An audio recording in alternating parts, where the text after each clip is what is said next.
Being the child of a powerful political figure yet enduring mistreatment from that same parent was a cruel irony. The only escape seemed to lie in earning money through a game, but after finally completing it, he found himself transported inside its world.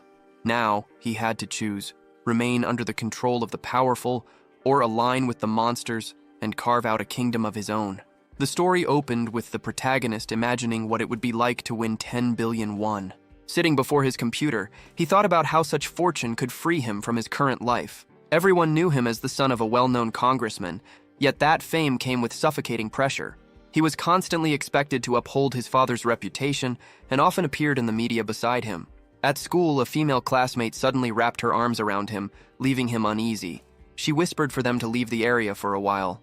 In the background, other students murmured about how envious they were for not being close to her. The girl led him into an alley where a few older boys waited. Together, they cornered him, questioning why he hadn't lent her more money. Startled, Jihan insisted he had already helped her the previous week and couldn't do it again. One of the boys stepped forward, threatening to expose him for running an illegal website. Cornered, Jihan retaliated by saying they were involved as well. The girl smirked and remarked that in that case, they would all have to confess. She knew the truth. If things went public, only Jihan would bear the blame. His father's reputation dragged through the mud.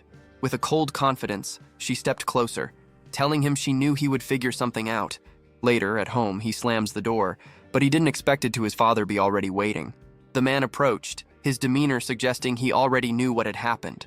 His gaze was sharp, his tone commanding as he warned his son not to do anything that could damage his name. Fear tightened Jihan's chest, cold sweat forming on his forehead. When he stayed silent, his father demanded an answer. Trying to stay composed, Jihan forced a smile, claiming he would not disappoint him. His father's response was cutting. There was nothing his son could do that would disappoint him more. The man ordered him to keep following his instructions without question. Frustration overtook the boy as he fled to his room. He couldn't understand why his life had to be this way. Then, a small kitten appeared, brushing against his hand. Startled, he pulled away, but the kitten meowed softly from his desk. For the first time that day, Jihan felt a faint warmth in his chest. At least the little creature seemed to care about him. The kitten leapt into his lap, its tiny paws tickling his legs. Holding it gently, the boy muttered that Ruru was the only one still staying by his side. Just then, a faint sound caught his attention, a game notification flashing across his computer screen. He looked closer and saw that he had already cleared 99 rounds. Only one remained, yet no matter what he did, he could never push through the final stage. Every attempt ended the same, with a game over. Confused, he questioned why success remained out of reach after so many tries. On a live stream, another frustrated player ranted about failing at the same point. Watching silently, Jihan remembered how this game had been released a year ago, yet no one had ever surpassed the 100th wave. Even so, he refused to give up. This was his only shot at escaping the miserable life he was trapped in. His last chance was the heart card of Rizzledrake, but even that failed to carry him through. Nearby, a grocery bag lay open with a few items inside, including a pack of cat treats. Reaching for one, the kitten accidentally stepped on his phone. A red glow filled the screen. The disassembly option had been triggered. Jihan's eyes widened in shock as he realized what had just been taken apart, the heart of Rizzledrake itself. For a moment, he froze, trying to absorb what had happened. Losing that item meant starting all over again. Panic began to creep in, but before despair could take hold, another notification popped up. It mentioned something new, a fragment of the heart. That shouldn't have been possible. Dismantling an item never produced fragments. But if this was real, then maybe he could use it. Acting on instinct, he accepted the fragment and chose to merge it with the dragon's soul. A burst of crimson light erupted from the screen. In that instant, Jihan realized this was the missing piece, the true path to completing the game. The system restarted with the new item active. The next morning, he followed his routine and went to school, though he couldn't resist sneaking the game open behind a book. When he returned home, he continued playing, even walking through the streets with his eyes on the screen. It didn't take long for him to reach the 99th stage again. With the heart fragment in hand, victory was finally within reach. Focused and determined, he began the last level. A female knight appeared on screen, cutting down the oncoming monsters. He tapped the command, hoping this time it would work, and a bolt of lightning crashed down, annihilating every enemy in sight. For the first time, it looked like he would finally win, and he did. Triumph surged through him. and Jihan almost jumped from his chair in excitement.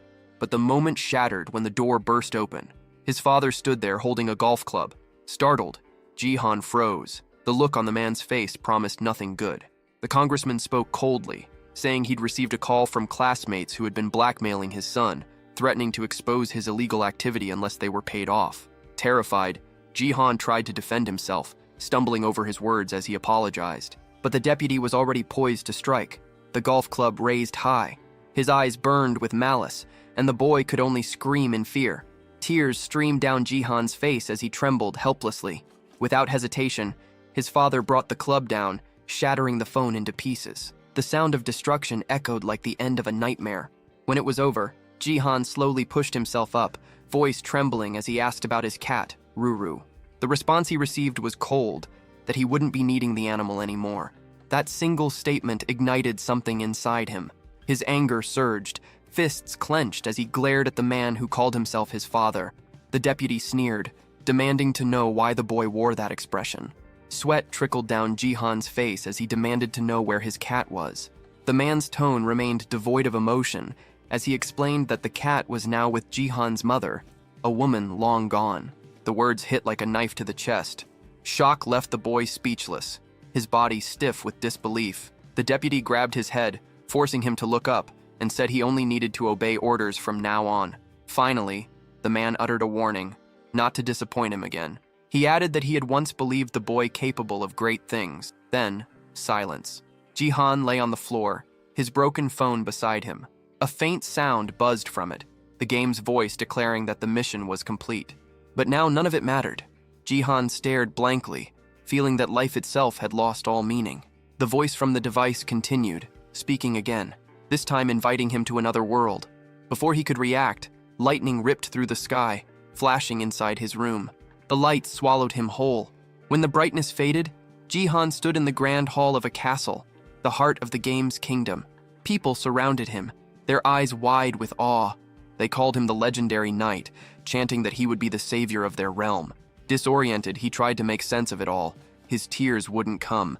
It felt as though every emotion had been wiped away. Before him stood a man with a long beard, the king. The ruler studied him and asked if he truly was the legendary knight. Then recognition hit. Jihan remembered that face, those words. They were identical to the game's dialogue. The man introduced himself as King Bayless Jordia III and explained that their kingdom was under siege by monsters. Before the king could continue, a servant burst in with urgent news about the invasion. Jihan remained silent, taking in every detail. The setting, the people, the dialogue, all exactly as he remembered from the game. Once the commotion settled, the king spoke again, declaring that the situation was dire and commanding Jihan to act. He urged the young man to assume command of the knights and defend the kingdom. Jihan rose to his feet, his voice steady but heavy. He told everyone to listen closely. His mind still reeled from the loss of Ruru, and as he thought of her, he admitted that even 1,000,000,001 no longer meant anything. The knights whispered among themselves, confused, calling him weak for a supposed hero. The king silenced them and promised that if Jihan fulfilled his duty, he would be granted whatever his heart desired. That promise caught Jihan's attention. He asked if the king truly meant anything he desired. The bearded ruler assured him there was no need to worry. He simply had to obey his commands. Those words struck a nerve. They reminded Jihan of Dan Gai, his father, a man who had forced obedience under the pretense of maintaining reputation. Now the king was repeating that same pattern. The realization burned through him, and he refused outright, shouting that he wouldn't do any of it. The king's expression darkened, his confidence faltering. In front of everyone gathered, Jihan spoke of the life he'd endured. He had always been surrounded by people who cared only for themselves. Every single one, including his father, had used him for their own gain. And now, the same thing was happening again. The king didn't want a hero. He wanted another obedient pawn. Jihan made it clear he would never be that again. The king stayed silent, though his displeasure was obvious. Cursing them all under his breath, Jihan pressed the option to reject the offer. The king's servant stood frozen, unable to believe what had just happened. Then, the screen in front of Jihan began to glow red. In the game's storyline, this color usually meant failure, the point where the monsters invaded the kingdom and the player failed the mission. But something was different this time. A new prompt appeared, offering another choice. The monster faction had been unlocked. Jihan stared at it in silence, the meaning sinking in. Was he being chosen to lead the monsters instead of fighting them? The king's voice broke through the tension, booming across the hall. He declared that every choice came with consequence. Addressing the court, he stripped Jihan of his title, announcing that he was no longer the legendary knight. His shouting grew harsher, declaring Jihan an enemy of the kingdom, a threat to them all. As the words echoed, Jihan remained motionless, weighing the reality before him. But time was short. The king's command for his execution had already been given. Even surrounded by drawn swords, Jihan stayed calm. Blades glimmered inches from his throat, yet he stood unfazed, certain that there was still a way out. Then it happened. A surge of crimson light burst from his body, filling the room with raw energy. The king's fury turned into confusion as the radiance intensified. Jihan's selection had been completed. The system granted him new, overwhelming powers, strength that surpassed human limits. From that moment on, his purpose shifted completely.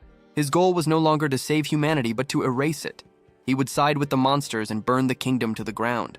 The system's voice echoed once more, promising that if he succeeded in this mission, he would earn a rare artifact, one that could return him to his original world. That thought stirred a distant memory, the day his mother had brought him the tiny kitten, Ruru. He wondered if finishing this path could bring him back to that peaceful time. Pulled back to the present, he noticed the soldiers murmuring in fear, commenting on the strange, overwhelming energy radiating from him. The king was certain he'd glimpsed a monster's silhouette, a beast unlike anything he'd seen before. Jihan scanned his new reality, realizing this twist wasn't in the original game. Soon the main objective appeared: break the defenses and wipe out the humans. Despite the change, Jihan noticed his progress still tracked like the game. Following the usual sequence should spawn a random summoning ticket. Instead, an egg materialized. The system labeled it a random egg, and Jihan chose to hatch it. Another explosion rocked the hall as the shell burst and wings cut through the dust. Soldiers froze, sensing a summon had occurred. When the form finally emerged, Jihan was stunned. He had summoned Rizoldrak, but the creature that stepped out was only a baby dragon. Level 1, tiny and absurdly cute, even nudging his hand with its tongue. The sight of it pulled his mind back to his kitten, and a new power unlocked for him: the Eye of the Supreme. This ability revealed stats for monsters and items. Seeing the little dragon calmed the knights, and they took the moment as the signal to attack. Jihan, unsure if any of this was real, didn't care. He used the eye to read Rezoldrak's skills, and found it could unleash dragon breath. He ordered the small beast to use that power just as the soldiers moved in. For a heartbeat, he feared time had run out. What began as a tiny fireball swelled into a cataclysmic blast that wiped out everyone in its path. The blast tore through the palace wall, sending rubble raining down into the village.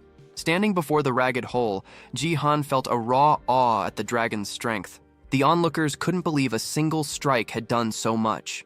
They stared, trying to name what Jihan had summoned. Thrilled and grim, Jihan admitted it surpassed everything he had expected. If events continued, he'd eventually earn one of the knight's relics. He wasn't in any rush to go back to his ruined life. He would pour himself into this mission. Drawing the king's gaze, he fixed his stare on the man and declared his intent.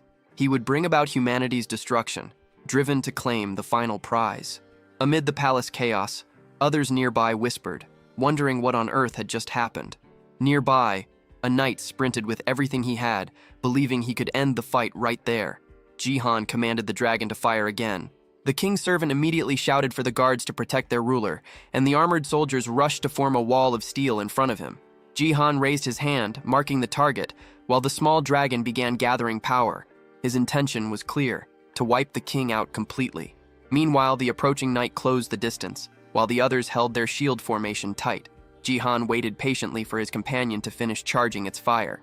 Just as the energy was about to be released, the knight reached his king's side. Relief swept through the royal guards. There was no explosion, no devastation, only silence. The knight grinned, convinced the king was safe, but Jihan quickly realized something had gone wrong. The dragon's attack hadn't worked. Its breath hadn't built enough mana, and instead of a deadly blast, only a weak puff of fire came out, barely enough to scorch the ground, leaving behind a small cloud of smoke. Seeing this, Jihan decided the best move was to wait for the cooldown to end. But as night fell, a new threat stepped forward. He studied the man approaching, one of the elite knights, ranked S among the Zodiac Order, a towering, muscular warrior known as Ares. The remaining soldiers confirmed that the king was unharmed. That realization hit Jihan hard. The situation was turning against him. From afar, the king gave a cold command. Eliminate the enemy at once. Ares raised his staff, power radiating from it. Jihan braced himself beside his dragon, weighing his next move. He knew this knight's strength. It was nothing to take lightly. Without hesitation, Ares unleashed his skill, summoning a blazing wall of fire that roared toward Jihan. He understood instantly that escape was nearly impossible. The explosion ripped through the palace, tearing more sections apart. Even friendly knights were caught in the flames. But Jihan had managed to dive aside just in time. He remembered from the game that this attack only traveled in a straight line, easy enough to avoid if you knew what to expect. Watching the destruction, he realized the knight didn't care about his own comrades. Furious, Ares cursed the dodge and promised to burn a hole straight through Jihan's heart next time. Knowing that the attack needed time to recharge, Jihan saw his window of opportunity. He had to flee, but when he lifted his head, Ares was already closing in fast. Jihan's mind raced, searching for any possible move left. He couldn't have come all this way just to end it here. Then, another reward notification appeared. A mysterious chest materialized before him. Without hesitation, he accepted the item, yelling in frustration for it to open faster. Time was running out. As the knight swung his weapon down to strike, the blow landed squarely on the chest instead. A sudden force burst out, repelling him backward. Finally, Jihan caught sight of what the chest contained. A massive sword began to rise from within. Using the Eye of the Supreme, he identified it, a weapon with immense magic power that also boosted his stats. The readout showed it was an S-rank item. Shock mixed with grim realization. It seemed the system truly intended for him to annihilate the human side. The moment the sword touched the ground, the floor cracked beneath it. Jihan stared, disbelief taking over as the entire area began to split apart. The palace floor collapsed, sending debris crashing down as he was flung into open air. Falling from such a height, he thought bitterly that even the royal palace couldn't handle the weight of a divine weapon. The ground rushed closer, the wind roaring past his ears. This could have been his end. But then, his fall suddenly stopped. Something tugged at his clothes. He looked up and saw the small dragon struggling desperately to lift him. The creature flapped its wings with all its strength, keeping him aloft. From below, the people of the kingdom looked on in shock at the sight of someone soaring through the air. Jihan, still catching his breath, wondered why his mission had to begin in enemy territory of all places. At least here, the only one who could pose real danger was Ares. Even so, he knew that stronger knights would appear soon. His first goal had to be escape. Meanwhile, back at the ruined palace, Ares aimed his weapon at his own throat in frustration. He cursed himself for failing to finish the enemy, muttering that Jihan should have been swallowed by the sea by now. Just then, a messenger arrived. The king was calling for him. The knight knelt before his ruler, asking for punishment for allowing the criminal to flee. But the king ordered him to stop, reminding him that dusk was near. Ares froze, realizing what that meant. Nighttime was when the monsters grew stronger. The king then appointed him commander of the walls and sent him to the front lines. High above, Jihan drifted in the sky, recalling the early stages of the game. The same pattern of monster attacks, beginning with wild goblins. But with Ares present, he knew those beasts wouldn't make much progress at first. Then he noticed the ground approaching again. The baby dragon's wings trembled. It was losing strength fast. Despite its effort, Rezeldrak couldn't hold him any longer. Both of them plummeted sharply, crashing back toward the kingdom below. The crash sent both of them slamming into a stone pillar, the impact echoing through the ruined area. Despite the collision, Jihan emerged unscathed. Right beside him, a pair of boots lay abandoned. Without hesitation, he slipped them on. Before he could move again, a voice cut through the silence. A young blonde girl stood nearby, staring at him with suspicion. She didn't recognize his face. Her name was Lib, an S-rank knight. She immediately demanded to know who he was. Jihan recognized her instantly. In the game, Lib had been a crucial figure in stopping the 100th wave. Though scatterbrained at times, she excelled at dungeon farming and had grown powerful enough to take down monsters on her own. When she repeated her demand for identification, Jihan addressed her by name. The reaction was immediate. Confusion flickered in her eyes as she asked how he knew her. Jihan replied that he knew her well, having already gauged her worth. The words meant nothing to her, but for him, this was a warning. She was now an enemy, and he would have to deal with her sooner or later. As night descended, chaos spread across the kingdom. Outside the city walls, the Doblins gathered, ready to storm the gates. The soldiers shouted orders, warning that the monsters were already within range. They readied their bows and unleashed volleys of arrows. Some of the creatures began scaling the walls, forcing the defenders to hurl stones down at them.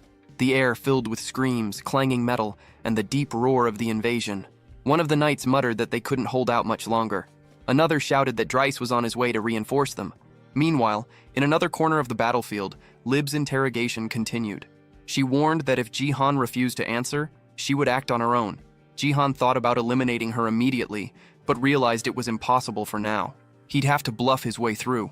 He claimed to be an ordinary citizen from District 1, simply trying to assist in the defense. Before Lib could question further, his small dragon appeared beside him.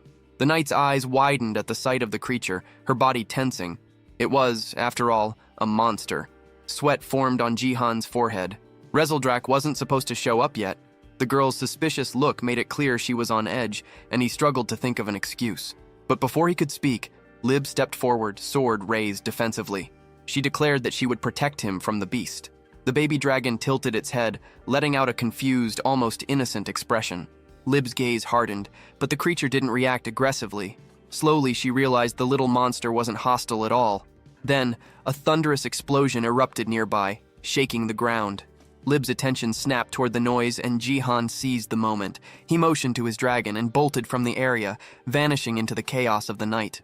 It wasn't the soldiers' fault that their weapons had slipped from control, but by the time Lib turned her gaze back toward where Jihan had been, both he and his creature were already gone.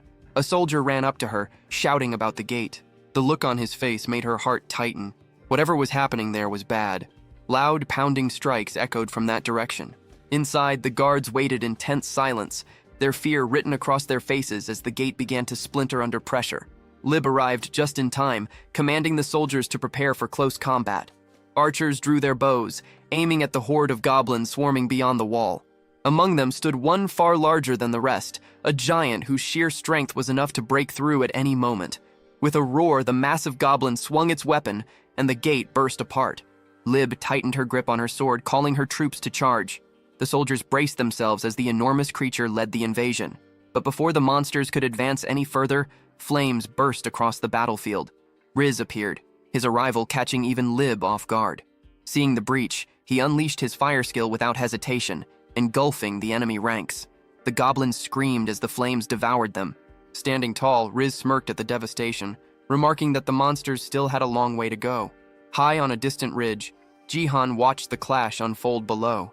His goal now was no longer to protect humanity, but to see it burn. Beside him, his small dragon let out a curious sound, prompting him to rest his hand on its head. The creature's attention suddenly shifted upward. Rain had begun to fall. It looked eager to play in it, but Jihan held it back, not wanting it to cause trouble. Back in the kingdom, the humans celebrated a narrow victory. Lib felt uneasy, knowing she hadn't been the one to turn the tide this time. Far away, in the dark forest, Jihan noticed movement. Someone, or something, was approaching. He recalled that he had spawned far from the city walls, and realized he was now deep in monster territory. That made things complicated. He had no clear path forward. He had replayed the game hundreds of times before, and knew every tactic by heart. But this time was different. He'd have to rebuild from nothing. Then a thought struck him. Turning to his side, he spotted his small companion still nearby. Moments later, Rezeldrak darted off toward the opposite direction. Jihan followed his gaze and froze. On the forest floor, a colony of ants was working tirelessly, dragging pieces of food and dirt. One of them noticed the dragon's presence and froze in fear.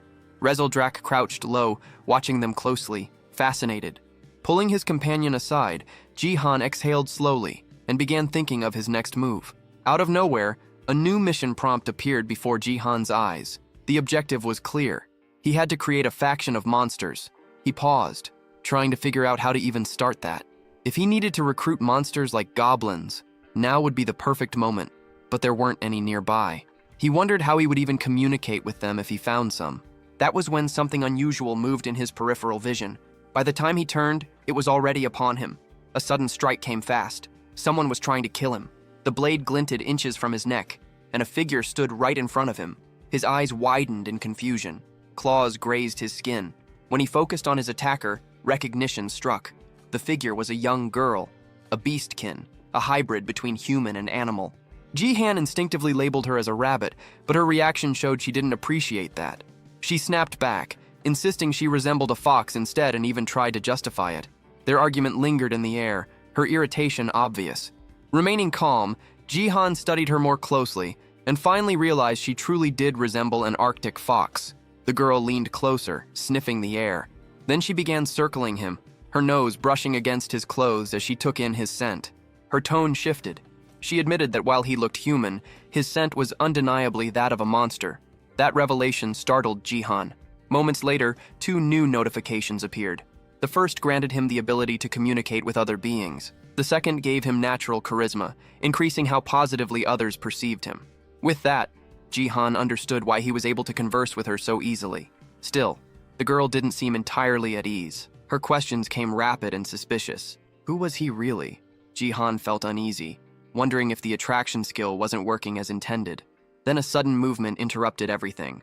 A rope shot across his face, snapping past him and catching someone nearby. The sound of impact was followed by a cry of pain. 3 men emerged from the shadows, cheering as they realized they'd captured their target. Jihan froze, realizing how far things had spiraled. Judging from their words, he understood that he had been outside the human kingdom for almost a year. The fox girl, snarling, turned toward him with fury. She accused him of being human and of luring her into a trap. Her anger burned through every word as she shouted that she wouldn't fall for it. Wincing in pain, she demanded to know why they never stopped hunting her.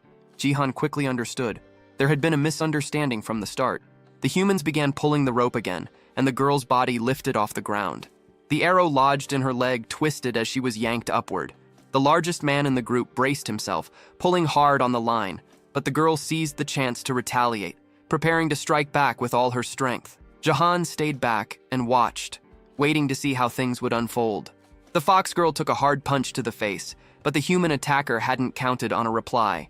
She slammed her other leg into him, the kick landing with enough force to send the big man sprawling. His 2 companions fumed at the sight. Jihan thought the girl was small, but fierce.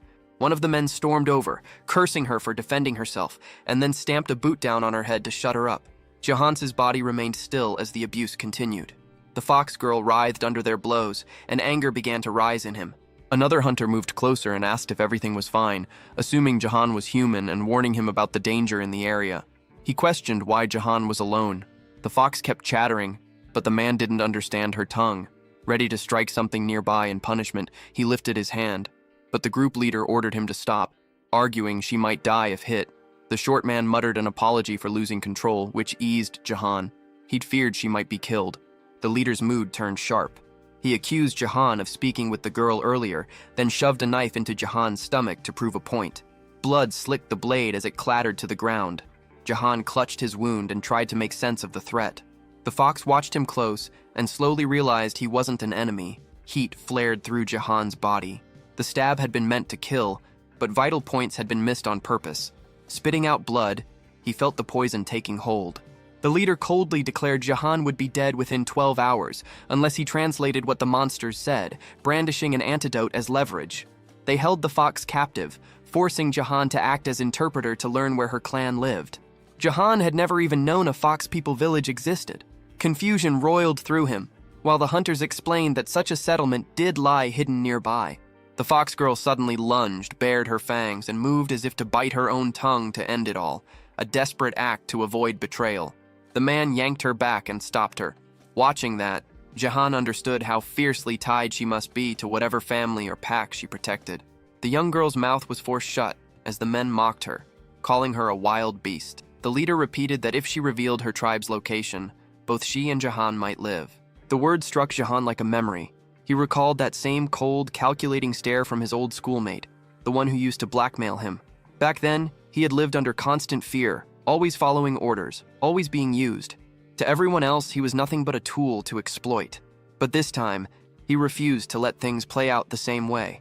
Despite the pain searing through his wound, he forced himself to move closer to the fox girl. He told her to lead them to the village, assuring that no one would get hurt. The men around him believed every word, convinced now that he could truly communicate with monsters.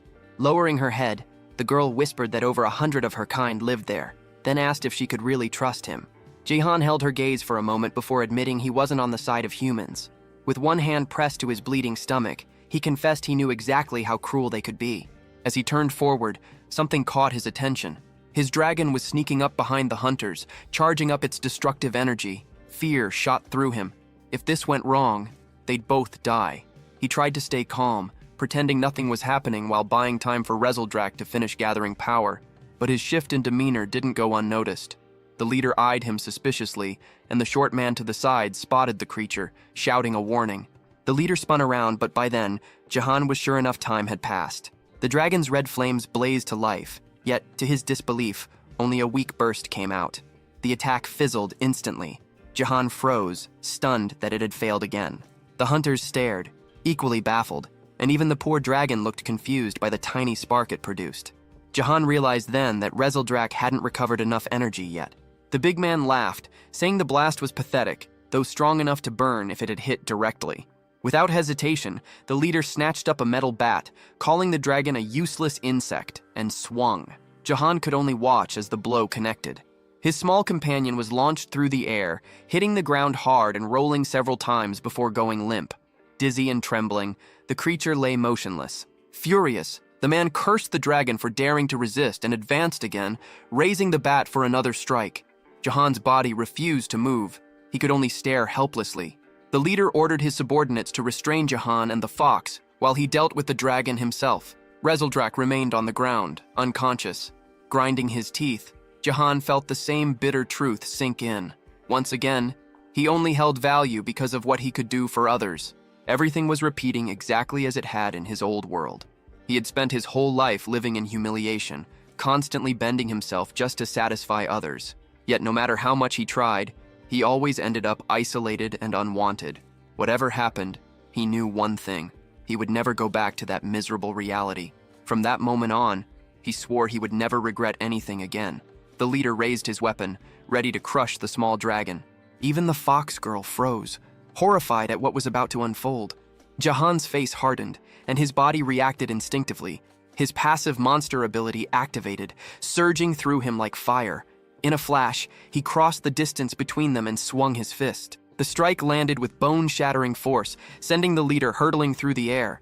The ground split beneath the impact. The fox girl stood speechless, stunned by his raw strength, while the remaining henchmen stared in disbelief. Their leader lay motionless, face ruined beyond recognition. For once, Jahan had acted before it was too late. But in the chaos, the antidote that could have saved him shattered to pieces. The fox girl stared, confused by how he was even moving with poison coursing through his veins. Jahan ignored the pain and rushed to his fallen companion. Rezeldrak's eyes fluttered open, and a faint smile crossed Jahan's face. He was proud of the little dragon for fighting until the end. The creature gave a small, joyful grin in return. Looking at him, Jahan felt a rush of warmth. The sight reminded him of Ruru, his little cat who had always stayed close, trying to comfort him when no one else did.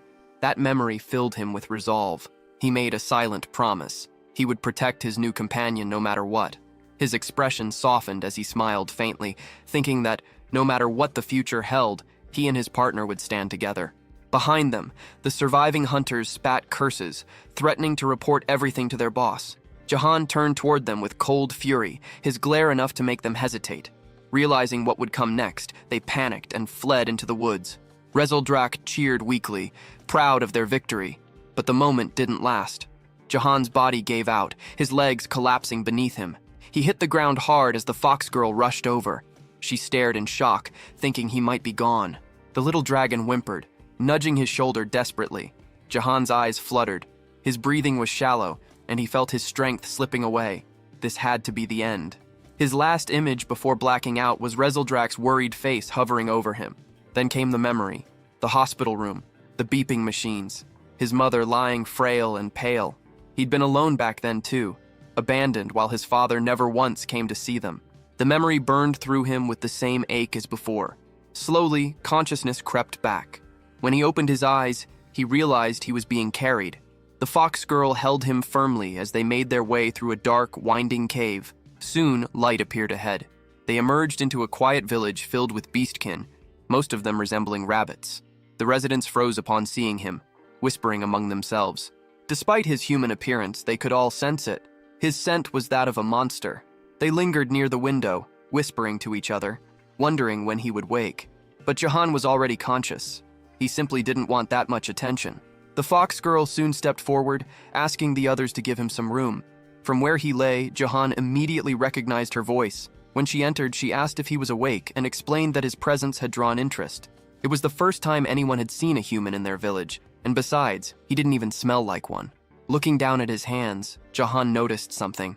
The mark left by the poison was gone. The fox girl told him they had kept him in the village to recover. That was when it struck him. She had brought him here herself, risking her safety for someone who had once been her captor. She had saved his life. Puzzled, he asked why she did it. She replied that, despite how he looked, she could tell he wasn't truly one of them. Unsatisfied, he pressed her for another reason. Her eyes softened as she recalled a moment, how his concern for his dragon had moved her. Jahan wondered if that compassion was only the side effect of his friendly monster ability, but the girl grew irritated, snapping that he was still complaining even after being rescued. Nearby, Rezeldrak stirred from his nap. When the dragon opened his eyes and saw Jahan awake, his tail began to flick excitedly. Yet he noticed immediately that Jahan and the fox were already bickering. The girl folded her arms, saying that now they were even. He had saved her once too. Before Jahan could respond, a cheerful sound filled the air. Rezeldrak bounded toward him and jumped into his arms, nuzzling his chest while the fox watched silently. She broke the moment, saying they should at least know each other's names. But before she could speak, another villager appeared, announcing that the chief wanted to see them. They set off together, and as they walked, Jahan couldn't help but marvel at what he saw. The hidden settlement, tucked beyond the mountains, had been built by rabbit-type monsters. Over time, it had become a refuge for all hybrid species who had lost their homes. The residents worked together in peace, caring for one another with quiet devotion. Their path was soon blocked by a towering bull-type beast who demanded to know if the fox, Rhea, had gone to the human forest. She apologized quickly and continued on, but the bull's suspicious gaze lingered. Jahan called her by name, remarking that everyone here seemed to care about her deeply. Rhea lowered her eyes, her tone darkening when he asked if something was wrong. Then, suddenly, her mood flipped. She frowned, tilting her head, and asked why everyone called him Hey. Stepping closer, she demanded to know if that was really his name. Caught off guard by her confusion, Jahan finally introduced himself properly. The name sounded strange, out of place in this world. Without hesitation, the fox girl gave her full name, Rylindrian Pernidae Ciliard, before turning away, leaving Jahan standing there, completely bewildered. One of the small rabbit villagers asked if Rhea was feeling any better, and she replied that she was. Jahan noticed her mood had lifted. It seemed all she'd really wanted was to share her name. As he looked around, his thoughts drifted back to his main goal, building a faction of monsters. Lost in thought, he barely noticed when Rhea called for him to keep moving. Even now, she still called him, Hey, and that small detail bothered him. Still, he jogged forward to catch up. When they reached the village chief, the old rabbit suddenly announced that Jahan would now take charge of the settlement. Both Jahan and Rhea froze in disbelief. Jahan quickly said he had no idea how to lead a village, but the old rabbit simply waved him off, saying he was too old to continue. Rhea demanded to know if the elder was really making such a decision just because of a dream. The old rabbit nodded, insisting that he wouldn't change his mind. Jahan stood there confused, trying to make sense of the situation. The elder explained that every dream he'd had always come true, and in this one, the person destined to save the village was Jahan. That word, savior, echoed in Jahan's mind. It reminded him of his current mission, establishing a monster faction. The title unsettled him. Being seen as a savior could only complicate things. He remembered that cursed man who had once tried to use him as a translator in exchange for his life. The thought sparked a sudden worry. He turned to Rhea and asked if anyone might have followed them on the way back. She assured him that the village's location was impossible to find. Hidden beyond the mountains, it was bordered by a vast, dangerous sea that no one dared to cross. The only other path lay through an underwater tunnel that twisted like a maze, designed to keep intruders out. According to her, she hadn't sensed anyone nearby. Still, Jahan couldn't shake a bad feeling. On the trail they had taken, faint streaks of red marked the ground. Blood, likely Rhea's. And deep within one of the caves nearby, a hidden figure watched the village. One of the human henchmen had found it and was already grinning to himself, celebrating the discovery. Moments later, noise erupted in the village, shouts spreading through the crowd. Someone was yelling about an intruder. Jahan and Rhea both froze as the words reached them. A human had been found inside the settlement. The bull beast immediately grew tense, cursing under his breath, while one of the smaller villagers muttered in confusion. Jahan rushed forward, asking if the intruders had followed them. Ria's face went pale. Shaken, she asked if the humans had been trailing her all along, insisting she'd made sure no one had. Then, guilt written all over her face, she began to apologize, saying it was her fault, but the bull shook his head firmly, saying it wasn't. The bull told Ria not to blame herself, saying she'd simply been too weak to notice what was happening. Her friends echoed his words, trying to comfort her, insisting it wasn't her fault. Jahan's thoughts drifted back to the men who had ambushed them. There had been 3 of them. The short one, still in the village, grinned darkly and warned that the whole place would soon be burning. His voice carried a cruel edge as he revealed he was part of a group called the Screaming Hall. Within minutes, he said, 200 men would arrive. Jahan's brow furrowed. The name meant nothing to him at first. What was this Screaming Hall? Meanwhile, deep in the forest, the other 2 henchmen limped along, battered but alive. The leader of the trio stumbled into his superior's tent, still crying from the beating, demanding revenge. The man sitting before him didn't respond right away. He listened in silence as they explained what had happened. Then, one of them shouted that they had found the Fox village and could lead the way. The boss of the Screaming Hall smiled thinly, pleased with the discovery. He ordered his men to move out immediately. His servant, nearly shaking with excitement, rushed to prepare. Back in the village, the short henchman laughed to himself, boasting that he wasn't the only one who had made it this far. He explained that all 3 of them had followed Ria through the forest. Their leader had told them not to return yet. It was the perfect chance to track the girl and find her people. His laughter turned cruel as he claimed that soon everyone there would die. The young fox looked confused, unable to understand his words, though she sensed the malice behind them. She turned to Jahan, calling his name in alarm. His expression darkened as he explained that their location had been exposed and reinforcements were on the way. Ria froze, horror settling over her. Jahan's mind began to race as he tried to piece everything together. The name Screaming Hall stirred something familiar, a memory from the game Night Defense. In that game, players earned experience by fending off endless monster waves, but leveling alone wasn't enough to survive. There was another mechanic, the Adventurer's system, where players could send knights on missions through 100 stages, from the ruins of the Wild Goblins to the Demon Fortress. Jahan remembered the final part clearly, a stage involving the hideout of a gang called Screaming All, hidden behind a rocky hill. The story attached to that stage matched exactly what he was hearing now. Yet his anxiety grew. None of this terrain matched any stage he remembered. According to the game's map, this entire region was supposed to be destroyed. The short man broke the silence again, offering a deal. If someone released him, he promised that his boss would spare their lives. Jahan knew only he could understand the man's words, but he didn't need to translate. The hybrids could feel what those words meant. Ria lowered her head, guilt weighing heavy on her shoulders. She whispered that this was all her fault. The captured man kept shouting, demanding to be freed. Jihan's expression hardened. He wasn't about to let the village be destroyed. While the short, obnoxious prisoner continued to rant, Jihan stepped closer. The man sneered and told him to translate his words for everyone else, but Jihan wasn't in the mood. His fist tightened, and with one swift motion, he drove it straight into the man's face. The blow sent the henchman flying, his scream echoing through the clearing. The bull hybrid stood frozen, astonished by Jihan's strength. Even the small rabbit villagers stared wide-eyed, stunned. Ria, too, couldn't believe what she had just witnessed. The man lay motionless on the ground, barely conscious, while Jihan stood firm, ready to fight if it came to that. Ria's heart pounded as she heard him say he would do anything to protect them. But the bull stepped forward, explaining grimly that fighting was impossible. The village was filled with the weak, mostly women, children, and the elderly. Just then, the old chief appeared and called everyone together. As the villagers gathered, he raised his voice and made a declaration that left everyone speechless. Jihan would be the new chief of the village. Far away, the mercenary gang advanced through the forest.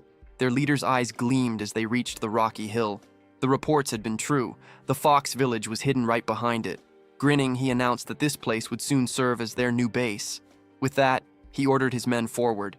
Back in the village, the bull explained their situation. The enemy force was about 200 strong. Their own group was tiny. Only a few bull warriors, 2 young deer, 5 sheep hybrids, and 1 fox girl. Including the rabbits, their total barely reached 112. He asked Jihan if they stood any chance. Jahan replied bluntly that the enemy's strength was nearly double theirs. But then a thought struck him. Numbers weren't everything. He remembered how Rhea had fought those men on her own, and realized that if she could handle 3 by herself, others might not be as helpless as they seemed. Even if the villagers lacked combat experience, hybrids were known to grow stronger when transforming into their animal forms. If everyone had even a fraction of Rhea's strength, there was hope. He turned to the bull and asked how powerful she truly was. The hybrid scratched his chin, watching the fox play with the small dragon nearby, then admitted she was easily the strongest in the village. The statement left Jihan silent. The bull added that even if every villager united against her, Rhea would still emerge victorious. That truth sank heavy in Jihan's mind. Knowing this, he realized he had to act fast. His head dropped slightly as he weighed the consequences. Compared to her, the rest of the villagers were practically defenseless. As they discussed their next move, the young fox mentioned that there was still time before the humans arrived. Jihan frowned, not understanding how she could be so sure. She pointed to the short prisoner, explaining that she had asked him directly. Jihan recalled that one of the henchmen had said their boss was searching for something he had lost. He turned to Rhea, asking if she had any idea what that might be. The girl shook her head and said their village was nothing more than a small refuge for displaced creatures. Hearing that, Jihan guessed the enemy might be using that as a convenient excuse for invasion. Before he could think further, the bull hybrid Tor called out that everyone had gathered. It was time for Jihan to present a plan. He knew that to stand a chance against superior numbers, individual stats would have to compensate for their lack of manpower. The strongest fighter among them was the fox girl. He'd confirmed that much. If she could handle 3 opponents at once, their odds might improve, but even then, he wasn't certain. He began to wonder if raw power depended on species, and thought how useful it would be if he could see everyone's stats. Then it hit him, the Demon Eye ability. Maybe it could analyze what he needed. In the game, he had triggered it by opening the status screen, so he attempted the same, but nothing happened. He frowned, frustration tightening his chest. Nothing appeared, and the silence around him only made it worse. A moment later, however, a faint red glow flickered before his eyes, an inventory window. It was empty. Still, one detail stood out. Its title wasn't the same as when he had played on the kingdom's side. That difference reminded him of something bitter. Back in the kingdom, he had obtained that incredibly powerful sword, the one strong enough to destroy the entire palace. Now he felt a stab of regret for having left it behind. Since the inventory window had appeared, he couldn't understand why the status screen refused to open. He went through his abilities in his mind. 4 passives. The Demon Eye that revealed information, the power to communicate with both humans and monsters, the charisma that attracted others to him, and finally, his monstrous physical strength that surpassed human limits. Annoyed, he muttered that he needed to make a decision soon. The fox tried to steady herself, saying she would follow his lead, her voice tinged with guilt. She blamed herself for the crisis and insisted she had to protect the village. Jihan could tell the weight of that guilt was crushing her, and time was slipping away fast. Then suddenly his right eye burned with light. A crimson gleam flooded his vision. When he looked at the fox, lines of information flickered faintly across her face. Focusing, he realized he could lock onto a target. The realization hit him immediately. The ability worked through intent. It activated whenever he looked at someone and consciously decided what he wanted to examine. The red glow sharpened in Jihan's eye, and a set of numbers and letters appeared before him. He saw his own classification. Rank B. A small surge of excitement hit him.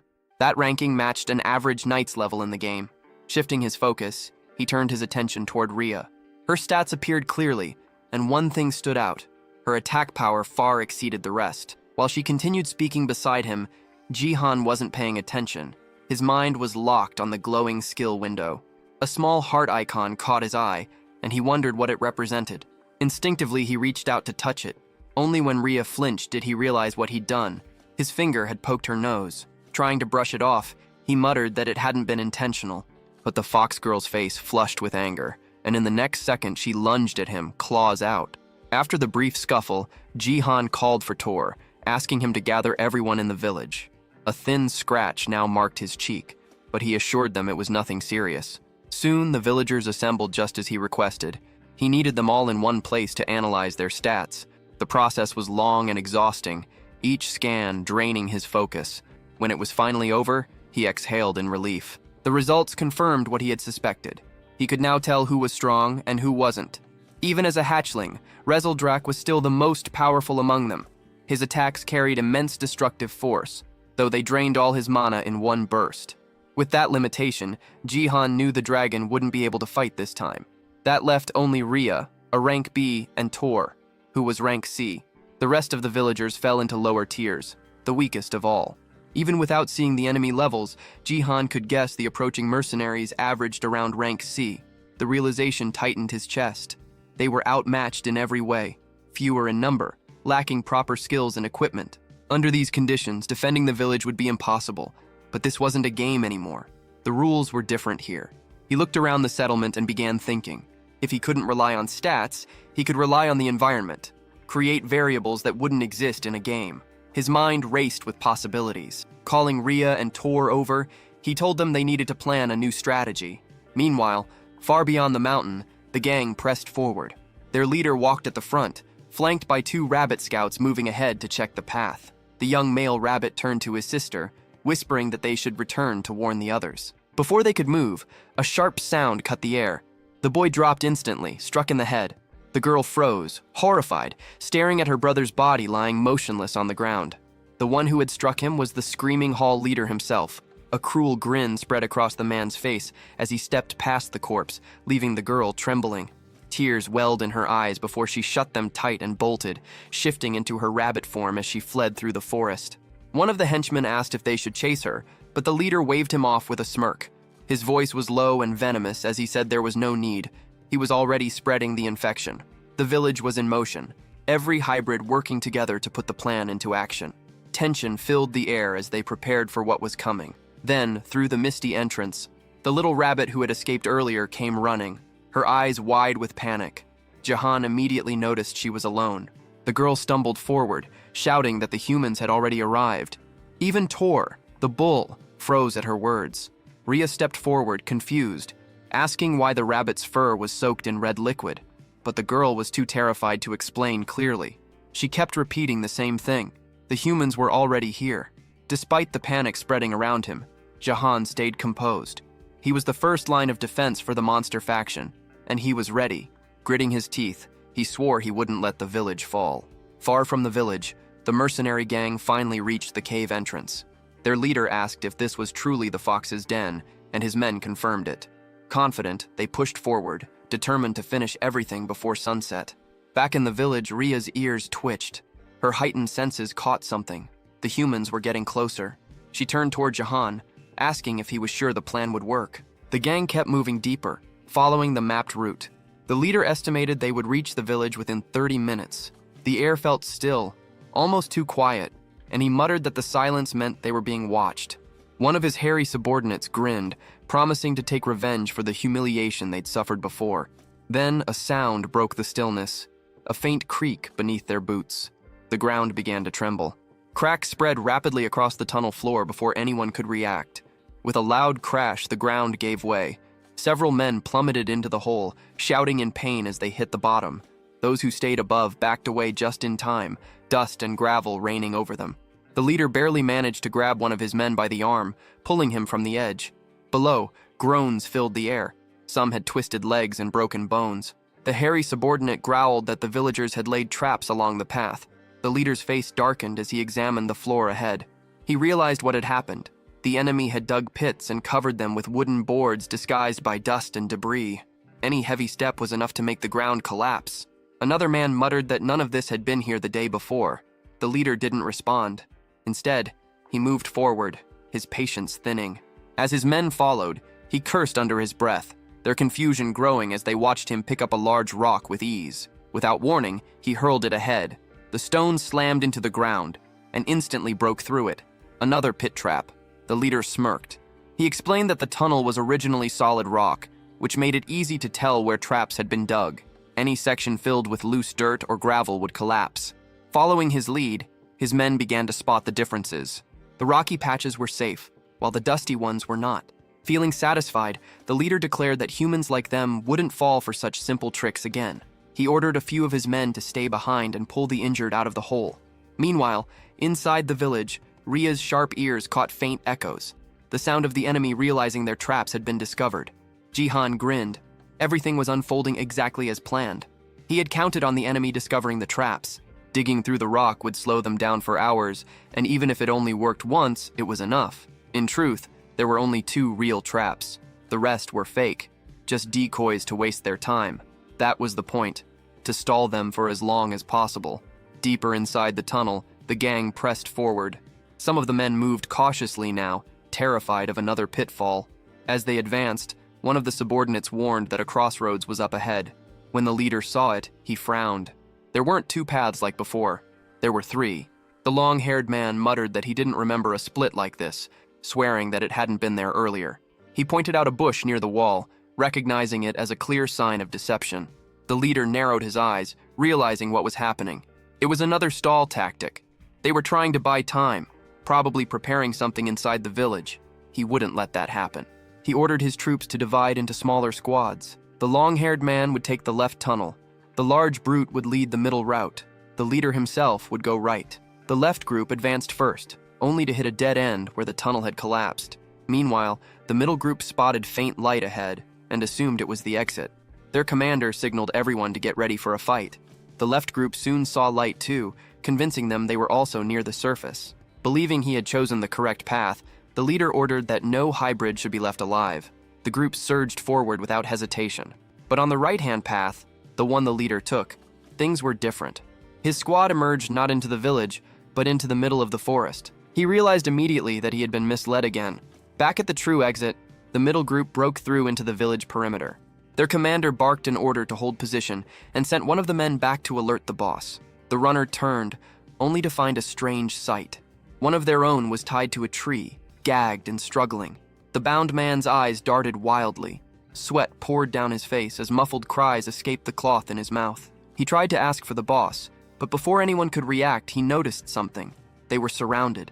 The messenger spun around and bolted back toward the crossroads. He had to warn the leader. But before he could reach the tunnel bend, the air erupted with a deafening blast. A wave of smoke burst through the cave, throwing several men against the stone walls. The explosion had come from above. The Fox Girl and Jihan had triggered it perfectly. Everything was proceeding exactly according to plan. The traps had done their job. Every second they bought mattered. The enemy's forces were now scattered and divided across the tunnels. After hearing what happened to the earlier group, the short man grew uneasy, his confidence fading fast. Suddenly, the large brute turned his head, catching movement from the shadows. All around them, the villagers were waiting, hidden and ready to strike. Jihan stepped out beside Rhea, emerging from the darkness. Taking charge, he signaled the villagers to move. From a high ledge overlooking the battlefield, he watched with satisfaction as the plan unfolded perfectly. The opposing commander barked orders for his own men to counterattack.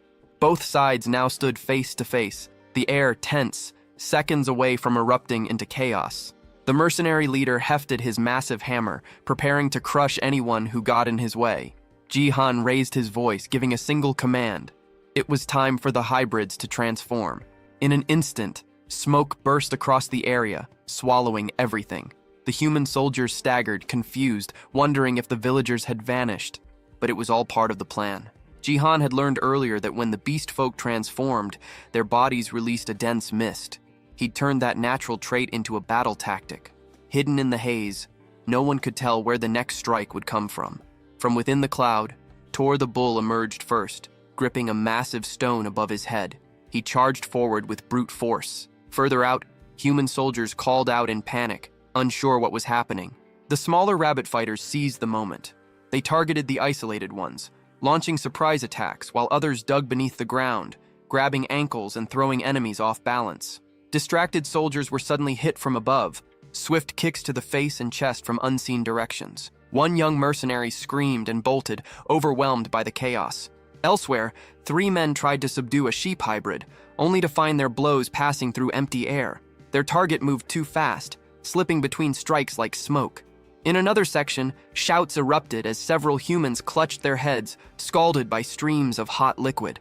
Above them hovered little Rizoldrak, spitting bursts of fiery breath with the last of his strength.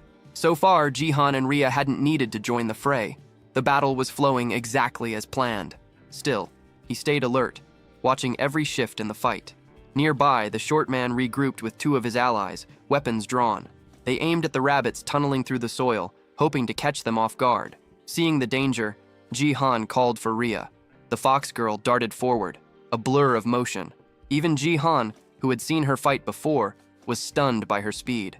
She reached the group in mere seconds, but the short man behind them was already readying his crossbow. He fired.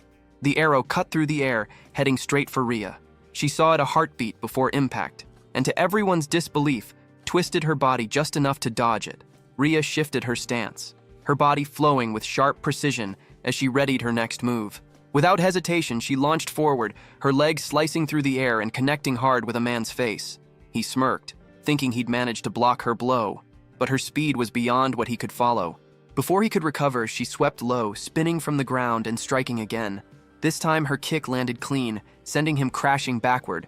Without stopping, Rhea pivoted toward the next opponent and drove her heel into his jaw, knocking him flat. The last one, the short man, cursed under his breath, demanding to know what she was doing. They squared off, eyes locked. Then, in a flash, she struck again. Her leg snapped upward and came down with crushing force, slamming his head into the dirt.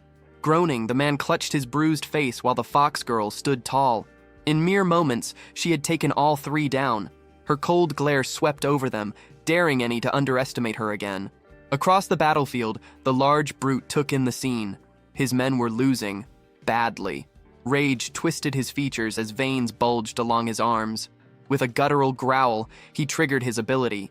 His muscles swelled, doubling in size as raw power coursed through him. Ji-han, watching from afar, recognized the transformation immediately. Only C-rank knights, or stronger, could wield active abilities like that. A burst of power that enhanced their physical strength. The rabbits nearby froze, trembling as the ground shook beneath the brute's steps. But the man's confidence vanished when a massive shadow loomed before him. A colossal hand gripped a fallen tree trunk, ripping it from the ground with ease. Standing there was Tor, the bull hybrid, towering at nearly twice the man's size. The brute's face went pale, words failing him. From his vantage point, Ji-han observed the encounter with wide eyes. He hadn't expected Tor to be that powerful. His plan was unfolding better than imagined. Meanwhile, deep inside the cave, the long-haired mercenary grew restless. None of his allies had returned from the other tunnels. Muttering curses, he finally decided to move. Pointing toward the path the larger fighter had taken, he ordered his group to follow that route. Back in the village, victory was already sealed. Every remaining invader had been captured and buried. Ji-han turned to Tor, asking if his legs were holding up after the fight. The bull nodded, though the exhaustion showed. Even though the villagers outnumbered their enemies, many were injured. But Ji-han refused to slow down now. He could sense more soldiers approaching from the cave's exit. He called to Tor again, ordering him to prepare the next line of defense. The bull grunted and began distributing weapons to everyone. He turns away and brings Tar, one of his strongest allies, over to speak with him. Ji-han then reveals a heap of weapons and has them handed out to every soldier. The fighters step forward and take their new gear without delay. At this stage, every ally is armed and ready to fight. Once he confirms that preparations are complete, Ji-han triggers his special skill, known as the Eye of the Ruler. Through this power, he clearly sees that the attack strength of the group has nearly doubled. The white-haired boy feels genuine satisfaction and surprise at how effective it is. At the same time, a team of humans advances toward the village camp. Their leader feels unsure, certain that the hideout was meant to be there. Still, something feels wrong, since the entire area is silent. Moments later, he faces a disturbing sight as several people are found buried in the ground. Shock freezes him, his mind unable to grasp what took place. Behind him, his companions panic when they notice the scene. The leader soon realizes that every buried person is still alive. He tries to call out to the hostages and intends to free them, only to notice that the ground is riddled with holes. Before he can move closer, two rabbits leap at him swinging clubs. Right then, a piercing scream echoes across the canyon. Elsewhere, another squad of warriors rushes ahead. Their leader grows irritated, aware that without a map they have no sense of direction. One of the men points out a passage, claiming it is the correct route. He also notes that beyond it lies a fork in the road. The leader quickly senses danger and signals for everyone to keep their distance. One of the men reacts too late as the ground begins to crumble. As the floor trembles, a warrior loses footing and falls. Yet the mechanism fails to activate fully, leaving the entire group baffled. Confusion spreads as one man questions why the trap did not work. Without hesitation, the leader tightens his grip on his spear and takes action. Using force, he strikes the ground to test it. To his surprise, the surface is solid stone. raising doubts in his mind. With a bitter laugh, he realizes that only the cave entrance was rigged. The realization angers him, knowing he had been led around on purpose. A cruel grin forms as he swears to destroy every enemy he finds. Moments later, one of his men rushes in, exhausted and barely able to speak. The report comes that the passage through the central tunnel has finally been located. The leader's expression hardens as he absorbs the information. Back in the village, word spreads that all captures have been completed successfully. Jihan acknowledges his allies' efforts and approves of how the prisoners were secured. The white-haired boy then explains that at the fork, a wall can be broken down. By doing this, a hidden route was opened that connected back to the entrance. This strategy ensured the group gained enough time to fully prepare for the coming battle. Jihan understands that lasting a bit longer is all it takes to secure victory. Even so, one of the captives buried in the ground starts to mock him. The man claims everything will end once their older brother finally shows up. He goes on to expose that their true leader is Scream Spike, someone far stronger than the rest. Without warning, a girl steps in and kicks the captive in the face, cutting him off. She quickly reports to Jihan that she counted 60 enemies, with only 5 still able to fight on their side. Jihan works it out in his head, judging that the remaining bandits, including their leader, number around 60. He knows his group is at a clear disadvantage, having already fought twice and grown tired. Still, those battles gave them real experience. Because of that, everyone is tougher and mentally ready for what comes next. The white-haired boy shows confidence, aware that they have grown stronger. His only issue is that the new sword feels heavier than expected. Just then, heavy footsteps echo closer. Rhea senses the presence first and alerts everyone that the enemy has arrived. The buried captive grows excited and calls out for his older brother. The bandit chief scans his own men and treats them as useless. His attention then shifts to Jihan, suspecting the entire situation was a setup. Jihan throws the idea back, treating it as nothing more than solid planning. The bandit leader smiles, noting how bold the boy has become. He makes it clear that while the earlier wins were pleasant, a third victory will not happen. Jihan shows no concern and moves to put forward terms. The bandit leader immediately rejects the idea, insisting this is not negotiation, but coercion. Jihan raises his blade toward the man's brother and signals for all weapons to be dropped. He makes it clear that refusal will end in his brother's death. The bandit leader does not reply, his face stiff and unreadable.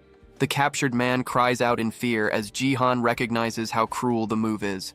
Still, he knows this is not a moment for honor and questions whether the enemy will comply. Against all expectations, the bandit chief releases his spear, letting it hit the ground. Instead of surrendering, he begins chanting, activating a strange power. Jihan is caught off guard, having never expected this response. A purple glow spreads over the bandits, and the skill name Scream Spike becomes clear. Jihan quickly understands that it is a wide-range buff that raises the strength of allies. Even without numbers, his companions immediately feel the surge in enemy power. The shift is extreme, and Jihan realizes just how much their combat ability has jumped. The bandit leader roars for a full assault. The clash begins at once, and the empowered bandits start to control the field. During the chaos, one of Jihan's allies is forced to fight someone far bigger. The enemy strikes hard and wounds one of the small rabbits during the exchange. Watching this, another rabbit snaps and smashes the attacker with a club. Though hurt, the enemy grips his arm, glaring at the 2 rabbits standing before him. Another bandit, eyes glowing, mocks them, questioning if they are ready to give up. The 2 rabbits shake in fear, overwhelmed by the pressure. The opponent suddenly grabs one of them and laughs cruelly, clearly enjoying the moment. Tar suddenly enters the battlefield and swings his massive hammer, sending one of the bandits flying through the air. At the sight of the giant, the enemies quickly throw ropes, aiming to restrain Jihan's ally. The ropes coil around Tar's body and weapon, nearly locking him in place. Several opponents pull together with all their strength, trying to drag him down. The Minotaur struggles to hold his ground, but the combined force eventually pulls him to the floor. With the giant pinned, the bandits move in, ready to deal a killing strike. They close in around Tar and urge everyone to strike the giant at once. Right then, flaming sheep are hurled into the crowd of bandits. At the same time, small creatures are launched as makeshift weapons toward the archers. Jihan quickly understands that despite better gear and hard-earned experience, his side is losing control of the fight. Concern takes over as the white-haired boy searches the field for Rhea. Elsewhere, Rhea narrowly avoids a strike and counters by kicking an enemy's arm. She lands, only to find herself surrounded by several bandits laughing at her. Her breathing grows heavy, exhaustion clear as her enemies watch closely. With her face tight from fatigue, she bites her lip and braces herself for what might come. From a distance, Jihan sees that his ally has reached her limit. One of the bunny girls is struck as well, crashing to the ground and suffering severe injury. Jihan pushes himself up, realizing that if this continues, defeat is certain. With steady resolve, he decides the only way forward is to take down the enemy leader. Locked onto that goal, he spots the bandit boss shouting commands across the field. Nearby, one of the bandits moves in to finish Tar, but Jihan closes the distance. Seeing this, the white-haired boy calls out to his giant ally, who meets his gaze. In that instant, Jihan recalls a talk from before the battle. In that memory, he asks Tar to hold back his final form until receiving a sign. Returning to the present, the giant understands his master's intent and readies himself. One of the enemies yells in anger, urging his men to end the giant on the ground. Several henchmen lift their weapons together, preparing to strike. Jihan then gives the signal, shouting for Tar to unleash his power. The Minotaur rises as energy surges around him, boosting his defense and vitality by half. With his ally transformed, Jihan lets out a cry, and the two charge side by side. The white-haired boy knows they have only 3 minutes before the plan moves to its next stage. Their target is clear, and the bandit leader must be captured within that window.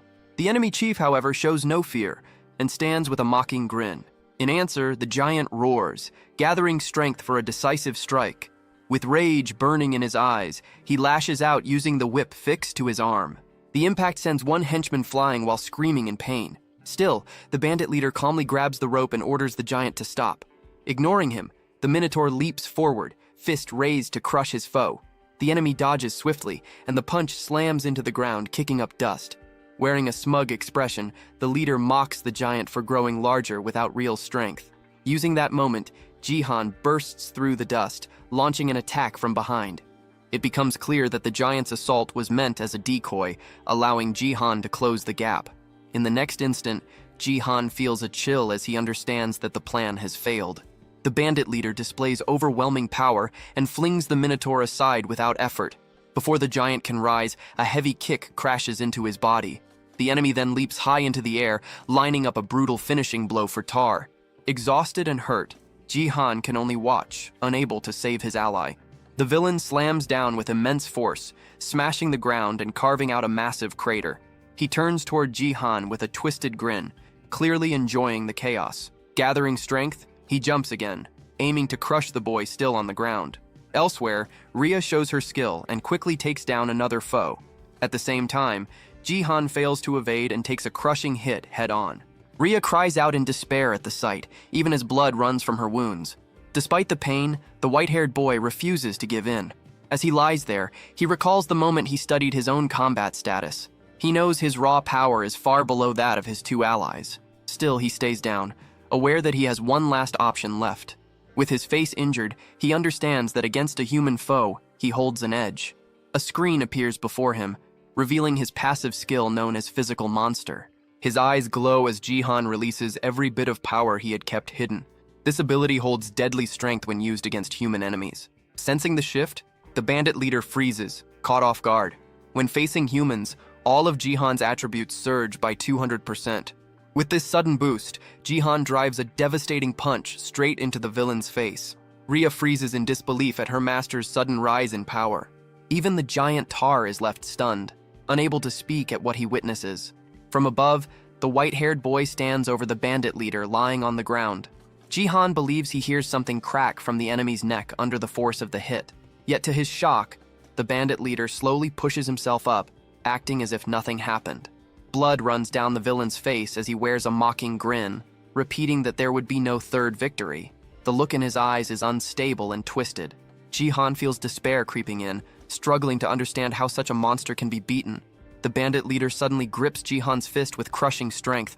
The pressure is overwhelming, forcing the boy down to one knee without any chance to resist. Jihan braces himself with one hand on the ground, completely overpowered.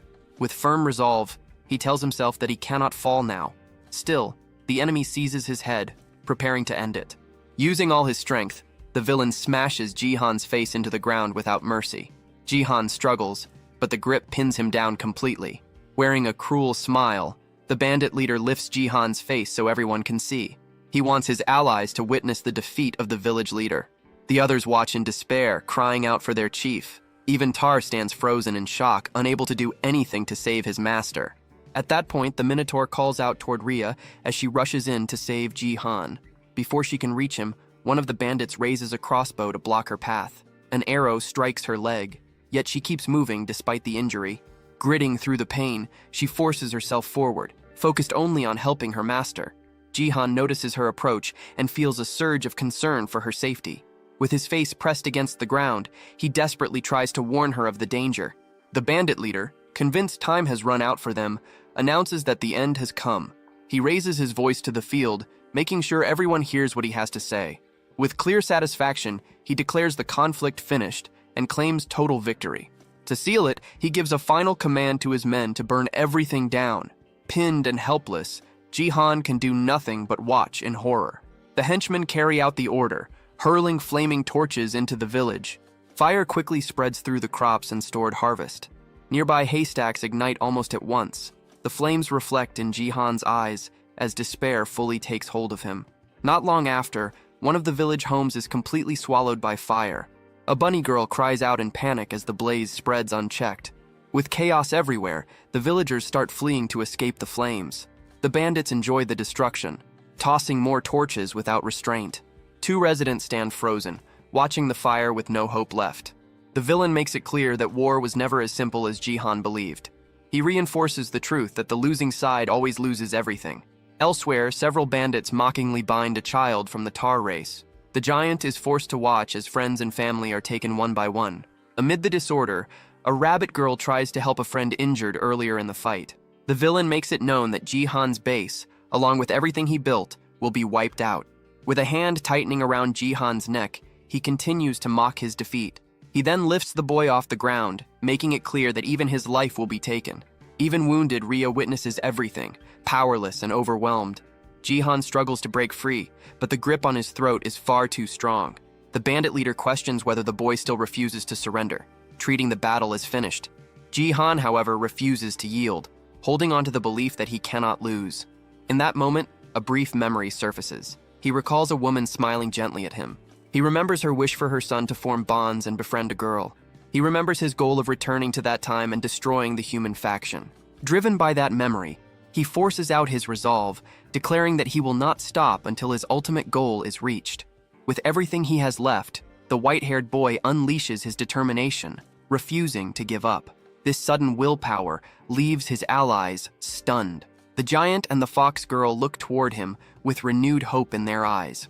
The villain reacts only with laughter, questioning what refusal alone could change. He makes it clear that Ji-han's part in the war is finished. Pressing a dagger to the boy's neck, he signals that this is the true end. At that instant, a bright full moon shines directly into Ria's eyes. The bandit leader still holds Ji-han in the air, ready to strike the last blow.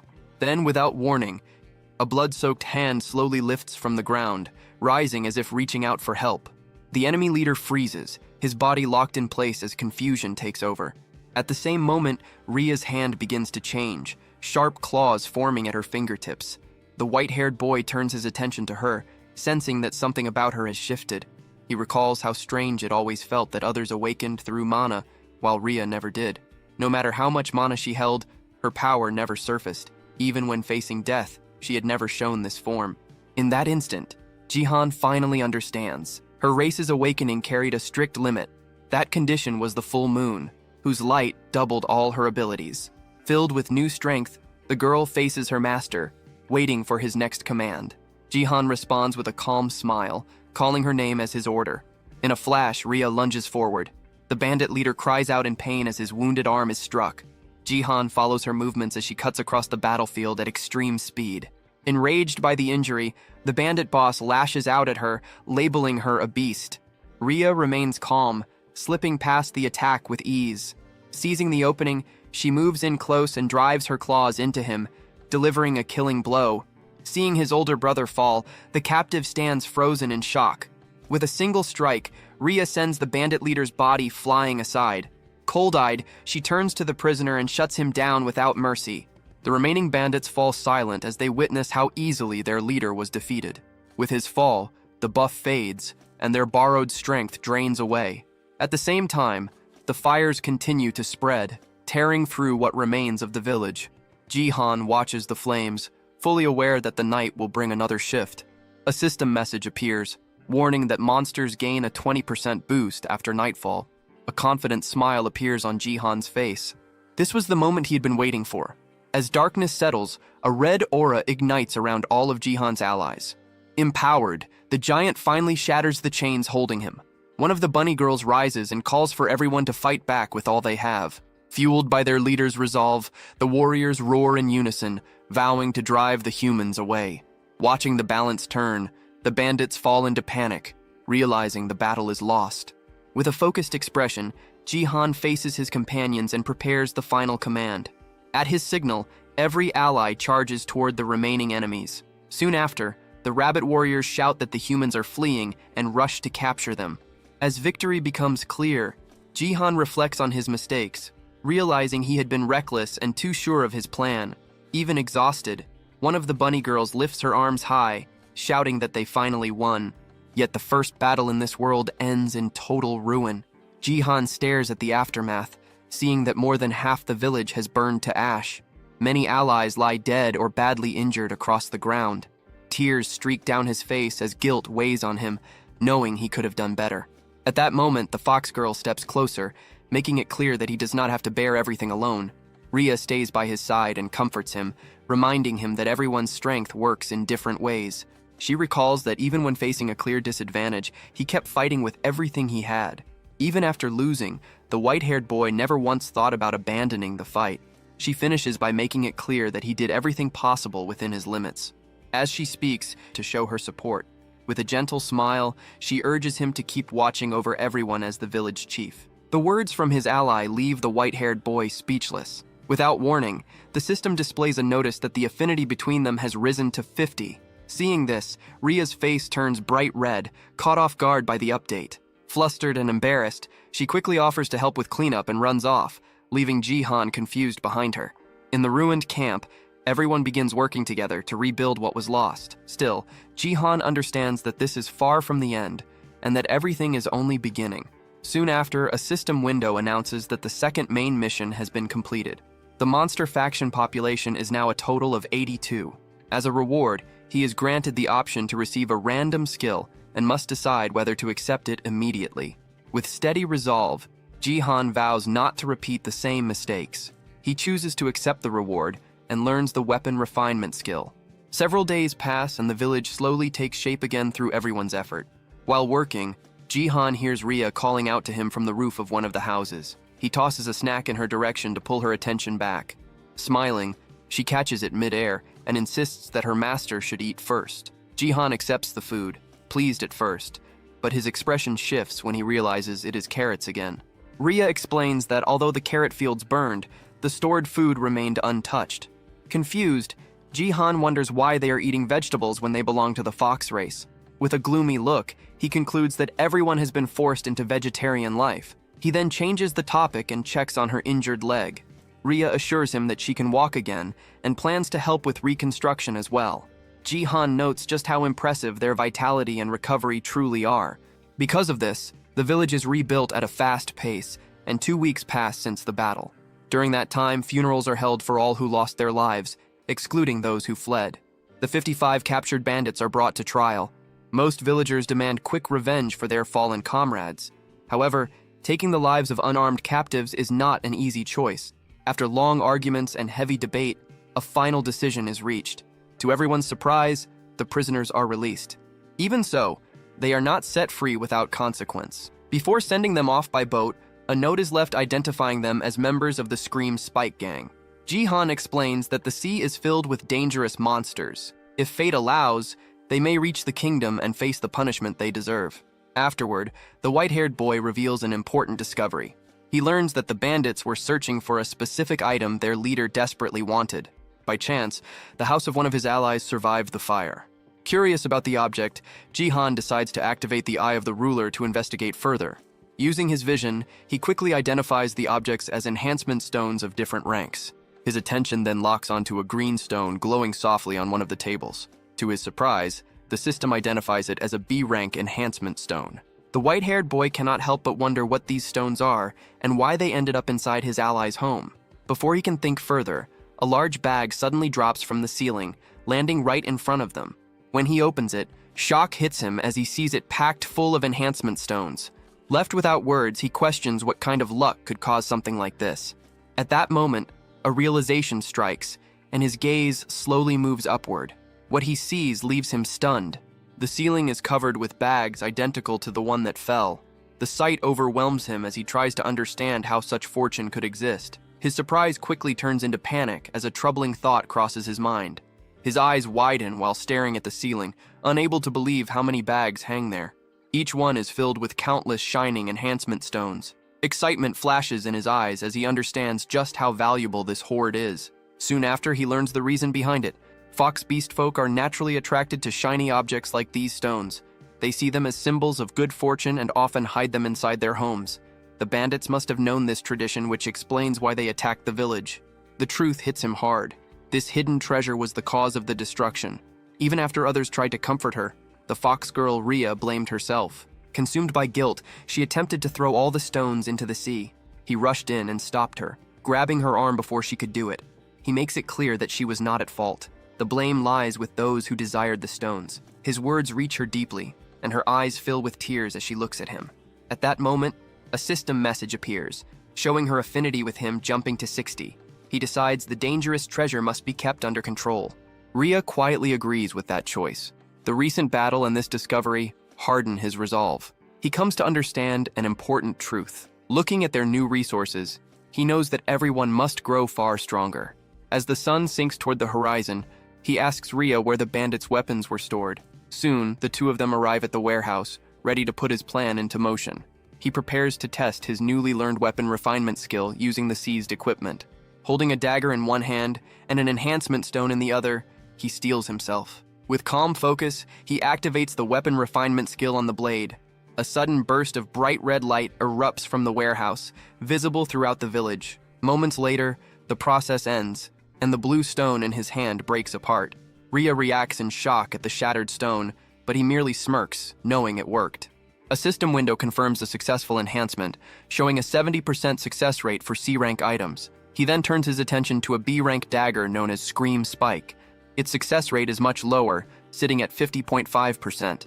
Gripping the dagger alongside a green stone, he prepares to enhance it for real. Outside, a rabbit girl carrying carrots notices strange flashes coming from the warehouse. Light continues to spill out, lighting up the entire village.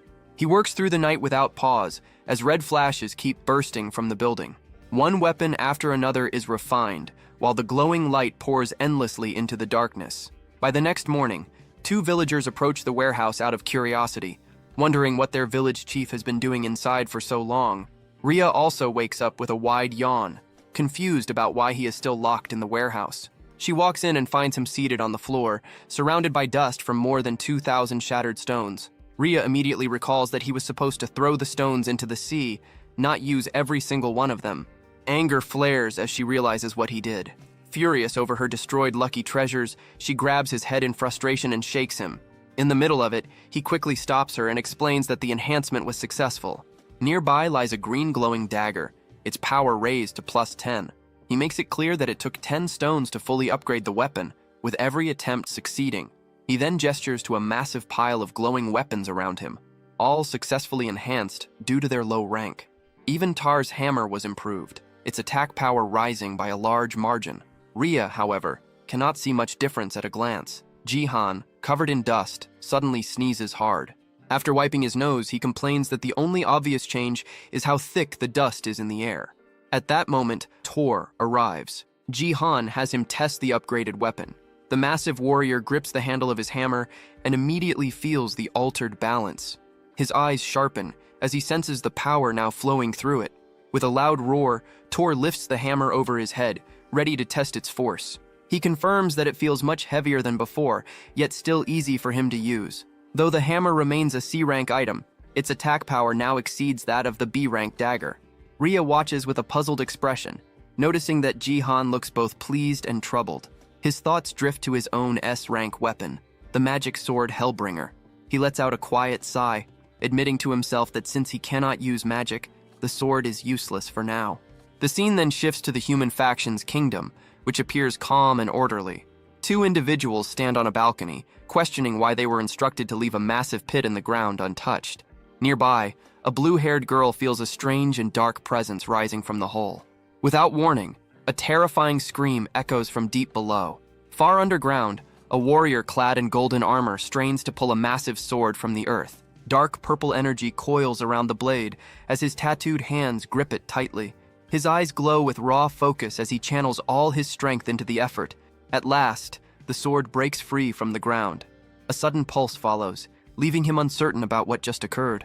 One of the men nearby is stunned, remembering that even Sir Ares at full strength could not draw the blade so easily. This realization makes the situation far more dangerous. The warrior, Ares, remains silent.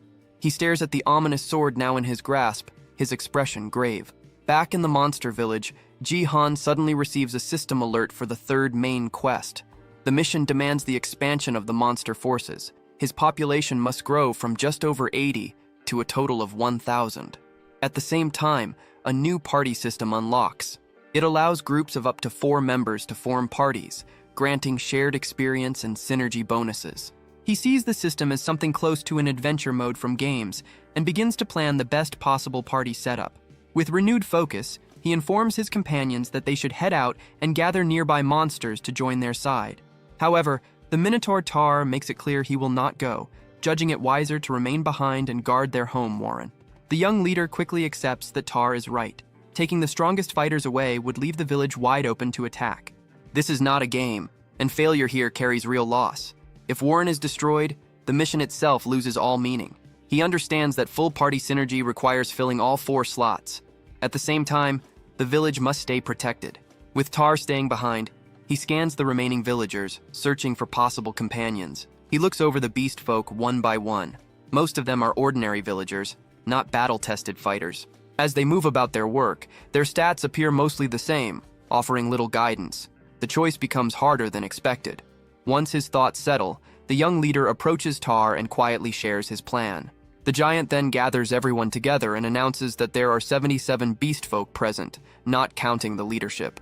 Jihan watches with a steady expression, fully aware that he cannot choose carelessly for such a critical mission.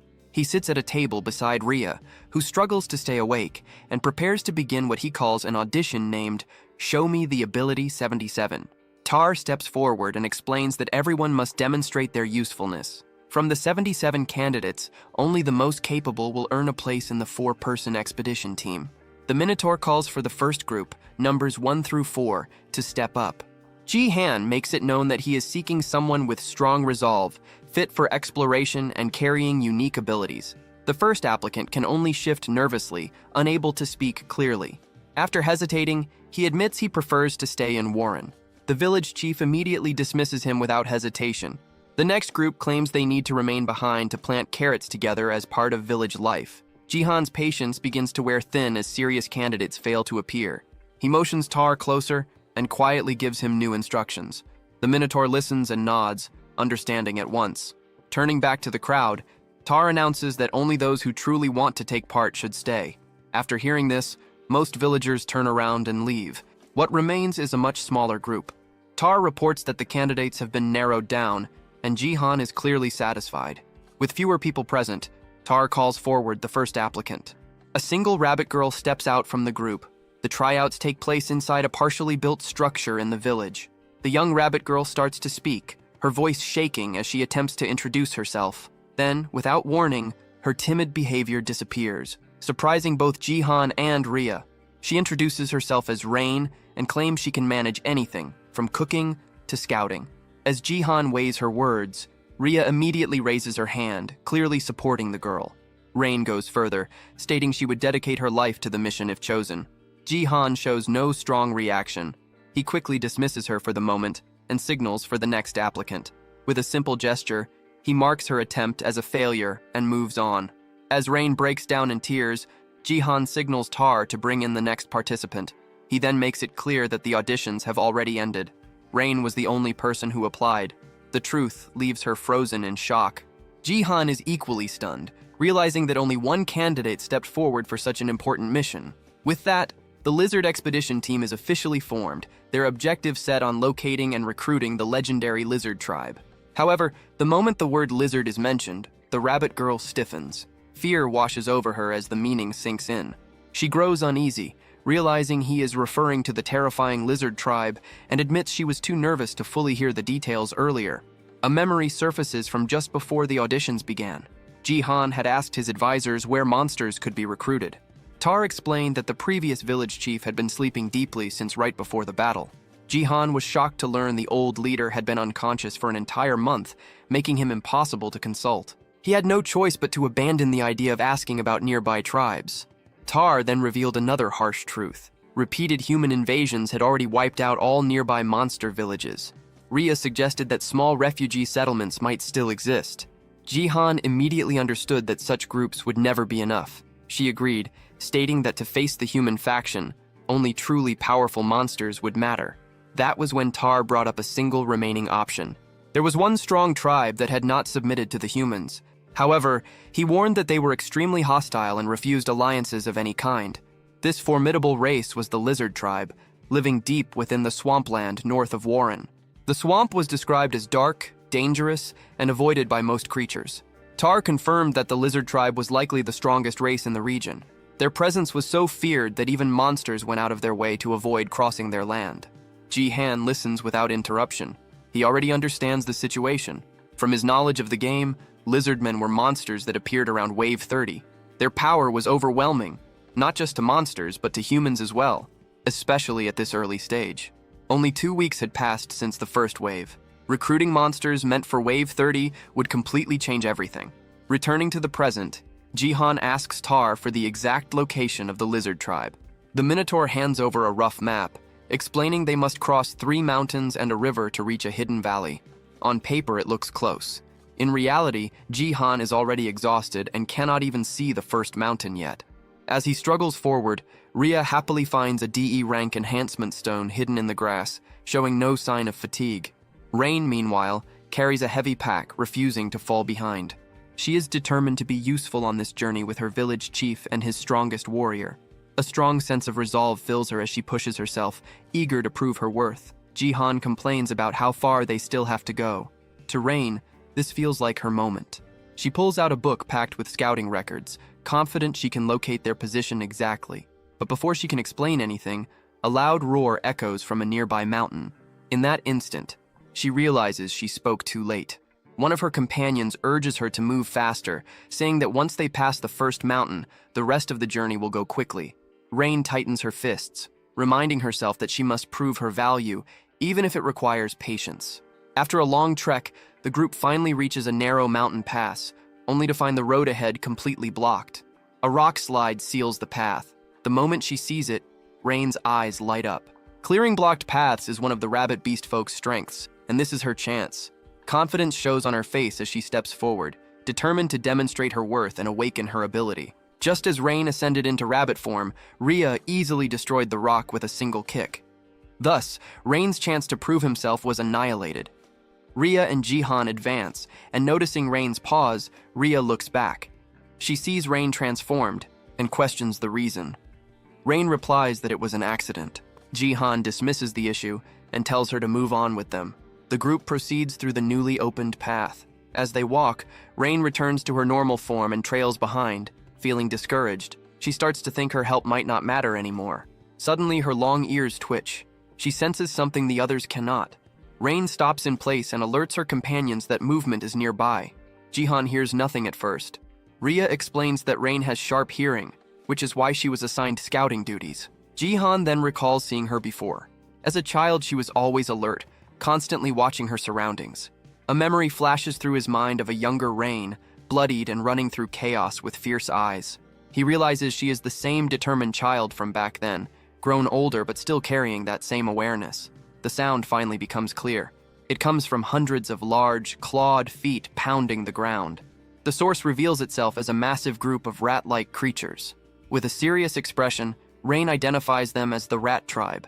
Jihan connects it to the boom rats as they observe the large-scale movement from the cliff. Rain continues watching, puzzled by where such a massive group could be heading. Concern appears on her face as she traces their route. She notes that they are moving toward human lands, far outside rat territory. Looking ahead, she confirms their destination is the human faction's kingdom. Jihan understands at once that if the rat tribe is marching toward the royal palace, something major is unfolding. Rain adds that the movement is abnormal since rat villages are scattered and rarely unite. Ria agrees, noting that such a gathering means something is seriously wrong.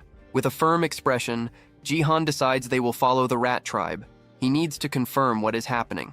As they prepare to move, he calls on his small dragon companion, Rizzledrake, requesting help. Just as Jihan and Ria start to run, Rain stops them. She struggles to keep up because her bag is too heavy. Frustration hits her as she feels like a burden again. Jihan pauses and considers a solution. He reaches toward the oversized bag on the ground and activates his storage ability. In an instant, the bag vanishes. Rain stares in shock, assuming it must be some kind of magic. A system window appears, showing the bag now stored in a large inventory slot. Jihan decides to review the details later.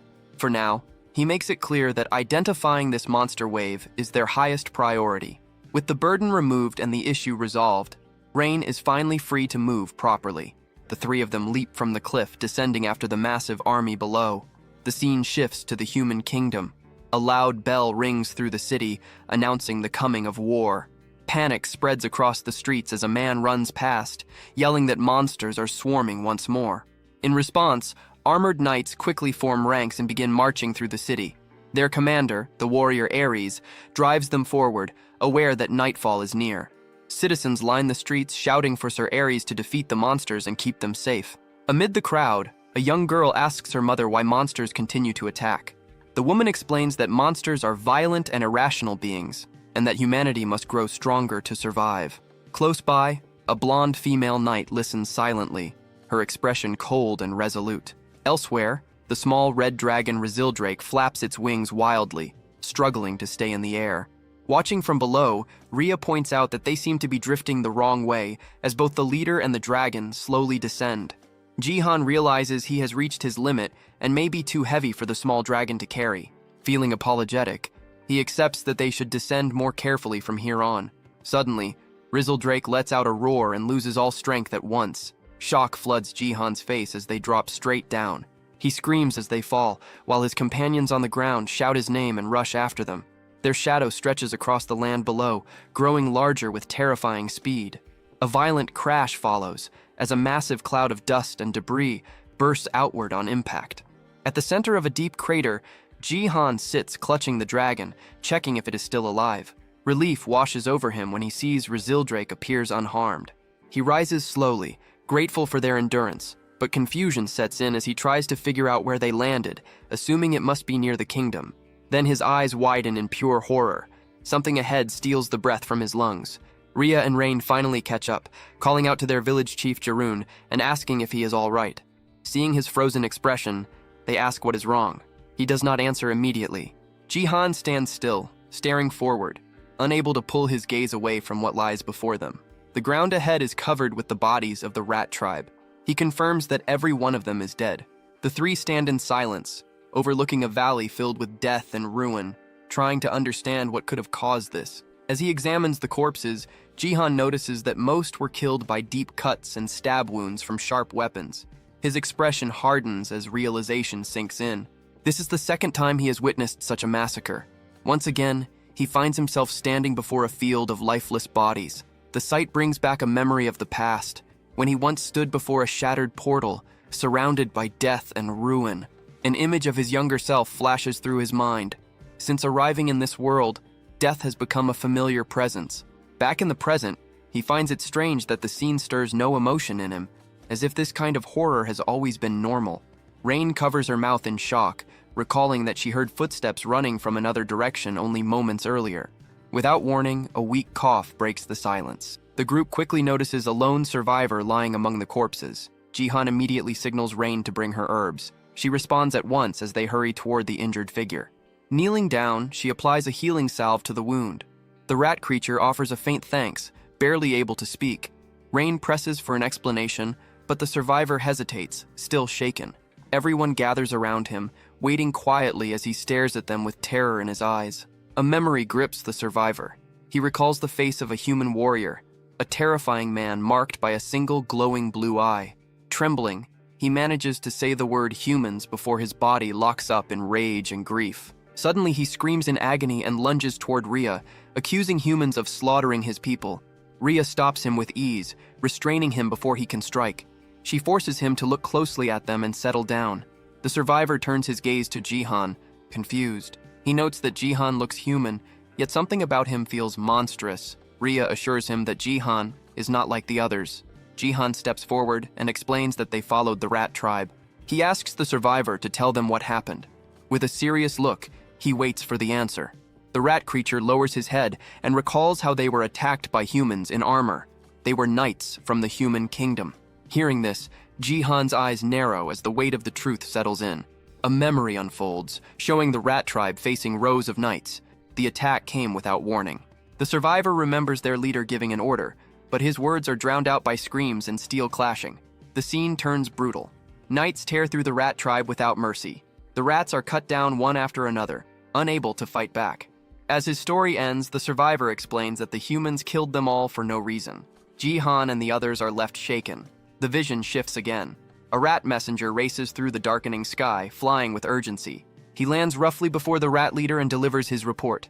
8 villages have already been wiped out by humans, his eyes burning with fury. The rat chief explodes in rage, questioning what crime his people committed to deserve this. He declares that they cannot endure it any longer. At the same time, atop the walls of the human kingdom, a commander orders the archers into position. Ares stands prepared beside the female knight. Together, they provoke the approaching monsters, daring them to come closer. The rat leader swells with rage, vowing revenge for every fallen comrade. A massive force of monsters from many tribes roars in response. United by fury and despair, the horde surges forward, charging straight toward the gates of the human fortress. Back in the present, the survivor explains that he was able to figure out the human's motive by observing one specific man. This knight wore a ring on his lip and carried a look filled with hatred. Through him, the true reason behind the massacre becomes clear. The survivor remembers that knight walking calmly across the battlefield, paying no attention to the chaos or the dying around him. All the killing happened for one simple reason. He bent down and picked up a small purple stone from the ground. Jihan's expression hardens the moment he understands what it was, an A-rank enhancement stone. As night falls over the human kingdom, the sky sinks into a dark, heavy blue. The female knight watches the horizon and notes that the sun has fully set. This marks the start of the battle. The rat army's eyes ignite with purple light as darkness strengthens them. A system notice explains the change. All their stats increase by 30%, but their ability to think clearly disappears. From the castle walls, the human commander gives the order. Archers unleash a massive wave of arrows, blackening the sky as they fall toward the charging monsters. The arrows strike deep, piercing rat after rat. Even so, driven by rage and empowered by night, the horde keeps moving forward. The commander then shifts tactics and orders the archers to focus on the monster at the front. A warrior steps forward on the wall, raising a shining golden sword. He prepares a skill and releases a vast wall of fire. Flames surge outward, cutting off the monster's path. The rat leader stares into the fire, purple eyes glowing, showing no fear as the attack reflects back at him. Back in the present, the survivor completes his account. He explains that he used what little strength remained to confront the humans. A memory plays out of him standing weakly before the knights, begging them to stop the slaughter. He remembers clenching his teeth, forcing himself to show resistance despite pain and fear. The human knight simply turned away. He left without a second glance, abandoning the dying rats as if they were worthless. The survivor realizes that once the humans obtained what they wanted, the rest no longer mattered. Jihan listens without speaking. He feels no rage, only understanding. To him, this is simply how the world operates. His mind drifts back to his school days. He remembers being bullied, surrounded by classmates who only cared about using his father's influence for their own benefit. They pressured him, questioning why they had ever treated him kindly if he could not give them anything in return. He recalls how everyone was always measuring profit and loss, pretending not to see the truth. That lonely realization still lingers deep in his mind. From it, he learned one thing clearly. Humans will always put their own interests first, no matter the cost. On the battlefield, the human commander orders his archers to kill everything in sight as arrows continue to fall. Amid the fire and steel, one rat warrior pushes ahead with unbroken resolve. Spotting the leader of the rat tribe, the humans on the walls shout for every weapon to be aimed at him. The Rat King surges ahead, forcing smaller rats in front of him to block the endless rain of arrows. The female knight watches the advance, her face hard and focused. Arrows bury themselves into the Rat King's body, yet he ignores the wounds and pushes on toward the gate. His resolve is absolute. He intends to make the humans feel the pain and will of his tribe, even if it costs him his life. A bright blue energy begins to spark and gather around his body as he prepares a final move. He channels everything he has left, preparing to carve his tribe's suffering into the humans. The stored power is released toward the castle wall. The human commander, Ares, stares in disbelief. Understanding what is about to happen, soldiers on the wall panic, realizing the Rat King is about to self-destruct. Fear spreads as they try to pull back from the gate. The blue energy swells, seconds away from wiping out everything nearby. With his final breath, the Rat King dedicates his life to peace, a desperate sacrifice for his people. At that moment, the female knight draws her blade. She prepares her own skill and strikes. A beam of pure light erupts from her sword, colliding with the Rat King's attack. She activates her light sword dance, a flash strike meant to counter the explosion. The Rat King's eye twitches. In his final moments, he realizes with bitter clarity that his sacrifice will change nothing. A massive blast erupts at the castle gate, sending a shockwave across the battlefield. Far away, Jihan's group hears the explosion. Ria confirms she heard it as well. Jihan explains that the Rat King was a boom rat, also known as a suicide rat, and that it just used its ultimate skill. The lone survivor watches in heavy silence, knowing the battle is over and his people are gone. Jihan reflects on his knowledge from the game. By the sixth wave, boom rats were nothing more than minor threats to a single S-rank knight. Even if the self-destruction had fully succeeded, it would have only damaged the outer walls. The sacrifice was pointless. He wonders if the rats knew they would die and still chose to fight, simply to show the humans their pain and resolve. His teeth grind as he remembers that many of those killed were women and children who never fought at all. Jihan recalls Tar explaining why there were no strong male beast folk left in their village. The men had marched toward the human kingdom, swearing revenge, and never came back. Their families were left behind. Only now does Jihan fully understand. The monster attacks were not meaningless chaos. They were a direct result of human greed. A memory surfaces of the king telling him not to worry and to simply follow orders. Jihan clenches his fist, realizing that accepting that offer would have made him part of the same problem.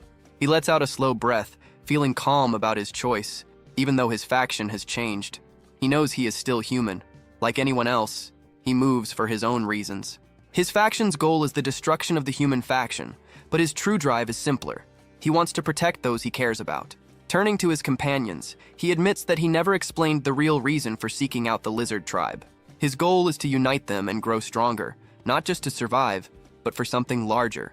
He makes one thing clear: the monster waves are not random. They are the result of unchecked human slaughter. If nothing changes, the killing will only stop when no monsters remain alive. With a renewed resolve, Jihan sets his goal. He will bring down the entire human kingdom before they can erase every monster from the land. His expression hardens with grim resolve as he accepts the role waiting for him in the coming war. He looks over his companions and makes it clear that reaching this goal will require their strength. The barren land around them reflects the recent tragedy, a harsh reminder of what is at stake. He explains that the path ahead will not be easy, but destroying the human faction is the only way they can survive.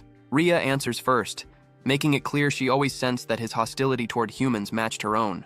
She recalls the fight against the bandit leader, remembering how he refused to give in even when defeat seemed certain. Ria follows, stating that a small village alone will never be enough. She agrees that to challenge the human faction, they must unite powerful monsters like the lizard tribe. Rain then steps forward. She speaks of Warren, where everyone watched their families die at the hands of humans. Memories of chaos and blood flood back as she recalls friends falling before her eyes. A brief vision shows a rabbit beast folk holding an injured companion as flames consume their village. Looking at the dead rat creature nearby, Rain admits they were powerless against the human attacks. Still, she recognizes that he led them to victory against the bandits and protected their home. Ria moves closer, fixing him with a firm and serious stare. She states that if tearing down the human kingdom is the only way to bring peace, she will follow him without hesitation. Jihan is caught off guard by her loyalty and deeply moved, quietly calling her name. Rain raises her hand next, eager to offer her support. She announces she will help as well, flexing her arm with forced confidence and a determined smile. She reveals that her parents died shielding her and her brother from humans.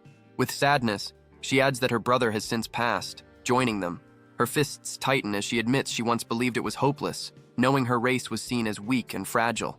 She recalls the moment he struck down the bandit leader, a scene that filled her with a sense of justice. Seeing him fight back gave her hope, and from that moment she chose to follow him.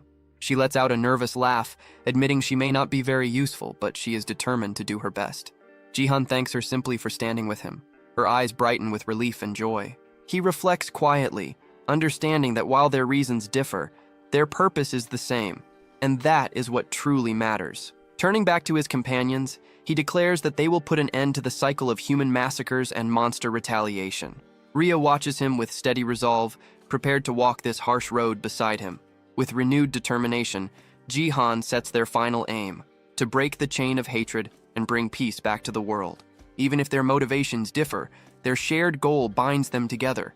He reinforces that they must end the endless loop of human slaughter and the monster attacks that follow as Rhea listens, fully aware that their mission is to shatter the cycle of hatred once and for all. He completes his declaration, committing himself to bringing peace back to this world for everyone. At that moment, another voice calls out, stating a wish to stand with them. The remaining survivors of the rat tribe slowly step out from the shadows, moving through the field of bodies. They gather before the group, asking to join their side as more survivors reveal themselves one after another. Later, Jihan learns the reason behind their sudden trust. The cautious rats had been listening to the entire conversation from a distance. One especially large rat steps forward, its size catching Jihan off guard. Rhea immediately begins treating the wounded survivors, signaling the large rat covered in bandages to wait. Once the injured are cared for, they hold a quiet ceremony to burn the bodies of the fallen.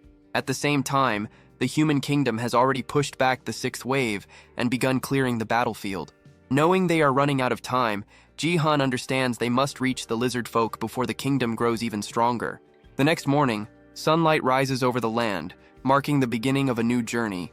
Jihan hands the new rat tribe chief a map, instructing him to search for Taro in a cave while the group is away. As the expedition departs in search of the lizard folk, the new chief watches them leave, map in hand. He looks down at the rough, childish drawing, completely confused by it. A system window appears, confirming the addition of 67 new members and updating the quest progress. After parting from the rat tribe, the group heads toward the swamp, where the lizard folk are said to live. Along the way, they stop at a river. While his companions play nearby, Jihan suddenly sinks beneath the water. He flails desperately, calling for help as the others rush in.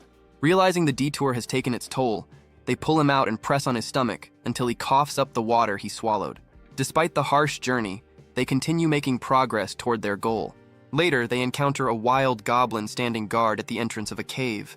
Jihan decides to recruit it, handing over the same crude map he previously gave the rat chief. The goblin stares at it in total confusion. A system notification appears, confirming the successful recruitment of 40 goblins into his faction. They soon encounter the Taro tribe, and Rain is surprised to recognize the muscular beastmen she once knew. After another successful recruitment, 12 more members join the growing faction. Their journey is suddenly halted by the appearance of a massive, squishy blue slime. Jihan is stunned to realize it is the Slime King, the boss of the seventh wave, leading its kind straight toward the human kingdom. He runs forward and spreads his arms, desperately trying to stop them. The Slime King continues moving and absorbs Jihan into its soft body.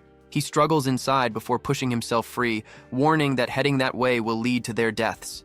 It turns out the slimes had lived peacefully in a cave near the river until humans forced them out.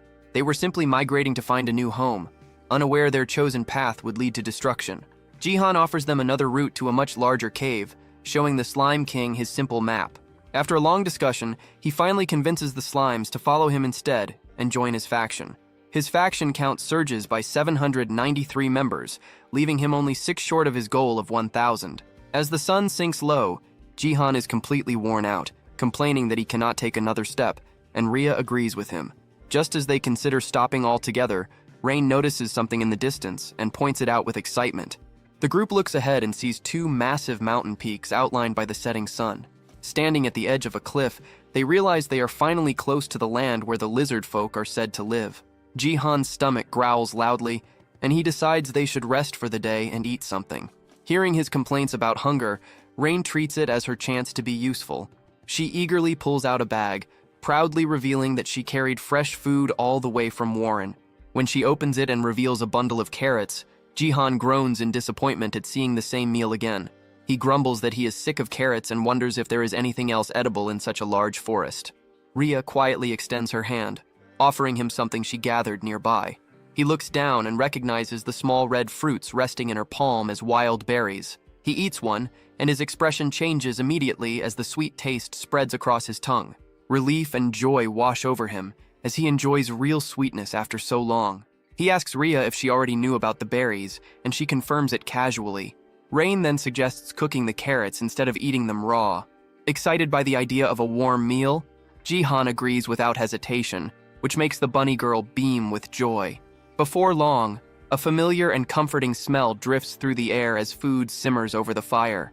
Rain presents a large steaming pot, clearly proud of her work. Jihan is shocked to recognize the dish as soybean paste soup, and both he and Rhea find it surprisingly delicious. Curious, he asks where she got the soybean paste. She explains that cooking is her hobby and that she made it herself. Suddenly, Jihan calls out to Rain after noticing something strange. He wonders if she just bit into a rock. She nervously explains that she sensed something moving in the darkness. At that moment, a new scent draws her attention, and she turns her head with a confused look. Two enormous ogres step out from between the trees, one of them muttering that he also bit something hard earlier. Rain finally notices the towering figures behind her and lets out a scream in terror. She shuts her eyes and braces as one massive green hand reaches down toward her. Instead of attacking, the ogre ignores her completely and bends down to pick up one of the carrots lying on the ground. Jihan watches closely and notices that both ogres are covered in scars and fresh wounds. He realizes they were drawn in by the smell of food, not looking for a fight. One of the ogres stares at the soup pot, sniffing the air with open curiosity. Trying to gather her courage, the bunny girl lightly pushes against the giant's leg to get its attention. The creature crouches low, eyes locked on the pot, while Jihan looks on in confusion. Suddenly, the ogre reaches straight into the fire and grabs the pot with its bare hands. A second later, it drops the pot and screams in pain, shaking its badly burned hands wildly. Jihan watches the scene in silence, wondering how creatures with such low intelligence manage to survive at all. At the same time, he begins to rethink his plans about recruiting ogres. As the creatures bend down and start eating the spilled soup, Jihan lets out a tired sigh, worried this unexpected stop will slow them down. Deciding to judge them properly, he activates a skill, and a purple mark glows inside his eye. The result shocks him. Both ogres are high-level B-class monsters, far more dangerous than they appear. Showing surprising strength, one ogre casually lifts the still hot pot again, ignoring the heat completely. Unnoticed by the group, a hooded figure observes everything from within the forest shadows. The ogre's sudden scream startles the watcher, causing the figure to drop a basket filled with apples. Jihan moves to speak, attempting to recruit the ogres into his expanding faction. Before he can finish, Rhea suddenly grabs his arm, her expression tense as she senses danger. In the next instant, she moves. Rhea jumps forward and blocks a sudden strike from the hidden observer. Her claws snap out as she stops the attacker's blade head-on, demanding their identity. Jihan freezes as the hood falls back, revealing long, sharp ears. He realizes at once that the attacker is a dark elf, a race he believed no longer existed. The elf raises a hand, dark energy swirling tightly around it as a twisted spell forms. With a quick motion, the stranger touches Rhea's shoulder. The magic activates instantly. Darkbind surges through her body, locking her in place. Rhea cries out in rage, struggling, but her body refuses to respond. The dark elf lunges forward, sword aimed straight at the now defenseless Jihan. He shouts Rhea's name, panic clear on his face as the blade closes in. Without hesitation, he activates his abyss slot. Purple energy wraps around his hand, forming a blade just in time. He blocks the strike, steel and energy colliding in a spray of sparks. The elf recoils slightly, stunned by the weapon. An overwhelming magical force radiates from Jihan's blade. Jihan tries to understand why they are under attack, but the elf throws the same question back at him. The response leaves him completely lost. The dark elf tightens their grip and moves again. Their weapons clash once more as the fight turns serious. Jihan struggles to keep up, the elf's skill and raw power pushing him hard. The elf blocks his strike cleanly, their swords locking together. With brute force, The attacker breaks the bind and lifts their sword again. Jihan recognizes the posture instantly and prepares himself. A wave of dark energy erupts. Dark slash tears forward, ripping through trees and ground alike. Jihan barely avoids it. The attack crashes behind him, splitting the earth open in a violent explosion. He turns just in time to see the deep lie in the ground left behind. Breathing heavily, Jihan steadies himself, weapon ready. Across from him, the dark elf stands with blood running down their face. The elf is clearly shocked he survived the attack, but quickly suppresses the reaction. Jihan again demands an explanation. This time, the elf accuses them of harming the ogres. The claim leaves Jihan stunned. He struggles to understand what the elf means. Then he remembers. The wounds covering the ogres' bodies when they first appeared. The dark elf points sharply at one ogre, demanding an answer for its burned hands and earlier scream. Jihan hurriedly tries to explain that the ogre burned itself by grabbing the hot pot. The explanation only makes things worse. The elf twists his words, fury rising, and brands him a liar. Desperate to clear up the misunderstanding, Jihan turns to the ogre and seeks confirmation. He asks the creature directly whether his group caused those injuries, and the ogre denies it. Jihan then faces the elf again, presenting the ogre's response as proof they were innocent. The elf remains unconvinced, and questions the ogre once more, asking if Jihan's group was responsible for the harm. The elf accuses Jihan of taking advantage of the ogre's low intelligence, refusing to accept his explanation. The clash resumes as their weapons collide again, the fight growing more intense. Jihan moves with raw frustration, dark energy flaring around his blade as he yells, trying to force the elf to listen. The attacker's eyes widen when Jihan swings his energy-infused weapon. The strike lands cleanly, tearing into the elf's shoulder as Jihan shouts his innocence. A strange sensation spreads through him, and he realizes the blow was a critical hit. Blood splashes onto the grass, confirming how deep the wound is. The elf staggers back, gripping the injured shoulder and admitting the attack carried unexpected power. From the side, Rhea watches while still bound, straining against the magic holding her in place. She senses the spell weakening, and knows her chance to break free is close. Before anything else can happen, the elf moves faster than sight, appearing behind Jihan in an instant. Darkbind is cast again, freezing Jihan where he stands. Rhea sees the spell take effect and warns him not to move, knowing he is fully exposed. The elf explains that their village follows a rule, granting offenders one chance to confess. They demand he tell the truth and seek forgiveness from the ogres for attacking them. Jihan, filled with frustration, insists this is exactly what he has been trying to do as his eye glows red. The elf hesitates, startled by the sudden and threatening change in Jihan. Breaking through the paralysis, Jihan lunges forward, declaring his innocence one last time. He strikes the elf down, and one of the ogres calls out the attacker's name, Leo. Leo collapses on the ground, admitting they lowered their guard and never expected resistance. Staring up at Jihan, Leo begins to wonder if this human might actually be stronger. Grinding his teeth, the elf is left stunned and furious by the unexpected defeat. At that moment, Rhea finally breaks free of the binding magic. She grabs the elf from behind and locks him in a chokehold, warning him not to make sudden moves. Jihan recalls that the dark elf's binding skill has a perfect success rate on lower-grade targets. However, he also knows its effectiveness drops sharply against equal or higher grades. This is why he checked his own stats when he first entered this world. His attributes were heavily focused on critical rate and critical damage, an unusual build. More importantly, his status window showed no grade at all. He concluded that this meant his grade was at least A rank, possibly higher. That explained everything. It placed him on the same level as the A rank elf and clarified why the second binding spell failed. With the immediate danger resolved, Rain looks toward her leader. Rain looks to her leader, asking what they should do next. Rhea keeps her claws firmly pressed against Leo's neck, making sure he cannot move. Leo's thoughts drift back to the day he left his home, swearing he would return as a great warrior. Now, lying restrained, he feels nothing but failure. Jihan steps closer and calmly signals Rhea to let the captive go. He reaches out and places a steady hand on Leo's shoulder, urging him to trust him.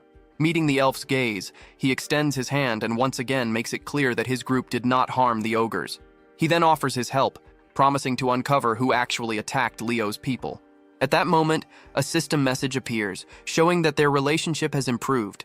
Suddenly, a voice echoes from the darkness, announcing that it has finally found them.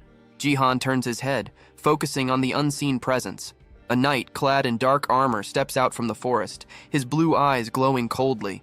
With a cruel expression, the man mocks the ogres and warns that escape is pointless. Jihan's eyes widen in instant recognition as he notices the silver ring pierce through the man's lip. A silver ring caught the light, and the sight froze him for a brief second. Jihoon's thoughts spun as he recalled the man ahead, a knight with a silver ring set into his lip. It had all started over a small purple stone, yet that same knight was feared across the kingdom. He was the one who had wiped out the rat tribe. Heavy footsteps rang out, thud after thud, each step carrying weight and rank. Jihoon could not read the man's stats, but his instincts filled the gaps. 3 stars were etched into the knight's armor, marking him as an upper knight, A rank. There were countless A-rank knights in the realm, far too many to remember. The fact that this face felt unclear meant one thing. He was not a public hero, but a hidden blade. The knight moved closer, his face stiff and sharp as his eyes scanned Jihoon's group. He noted the strange mix before him, ogres, beast folk, and humans, judging it as an odd pairing. His gaze settled on Leo. With a brief sound of interest, he studied the dark skin and pointed ears and understood at once, a dark elf. A thin laugh slipped out as he considered the value of such prey. To him, this chase had become a good find. Jihoon's thoughts hardened as the image of ruin matched the man before him. He wondered if this was truly the one who had torn through the rat tribe village. The knight showed no concern in confirming it, treating slaughter like a dull task. Seeing Jihoon speak so freely to a human stunned Leo. For a moment, he could not accept that his companion was addressing a human at all.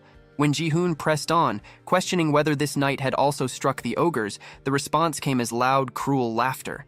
That sound crushed any doubt Leo still held. Regret flooded him for ever mistrusting Jihoon.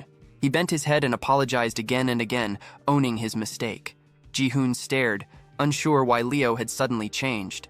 Clenching his teeth, Leo understood that even without shared words, the truth was clear enough. In a flash, he burst forward, his speed sharp enough to shock even Jihoon, fast enough to claim first place in any race, if such things mattered now. Leo struck, his magic dagger flashing toward the knight. The blow was stopped cold by an armored hand.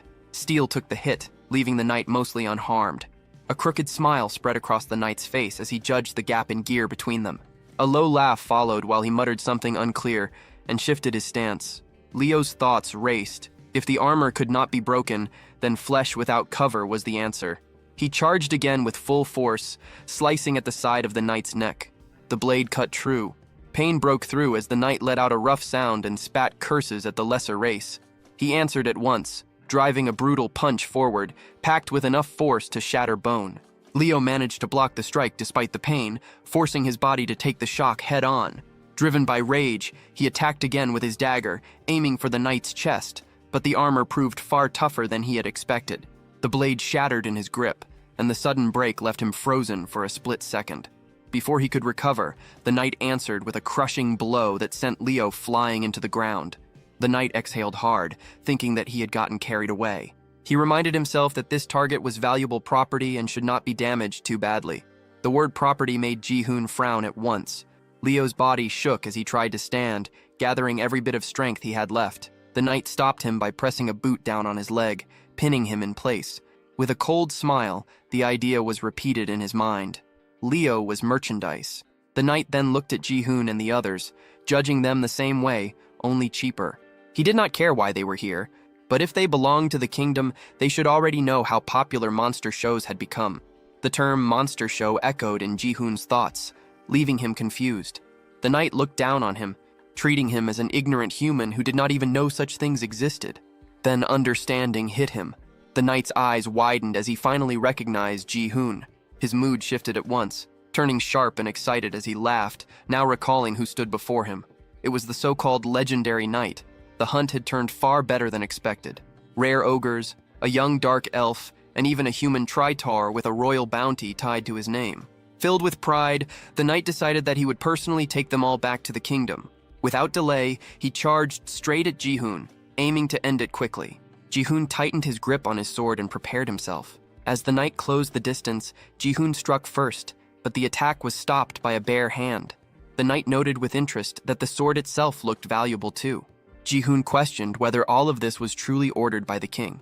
The answer came without warmth, making it clear that the king's will was law. Jihoon thought bitterly that acting openly cruel must make things easier, leaving no room for guilt. The knight took that thought with a grin, seeing it as fitting for a traitor. Nearby, Rizzle lay fast asleep, calm and untouched by the violence around him. Without warning, Rhea rushed forward and slashed the knight's arm with her sharp nails, drawing blood.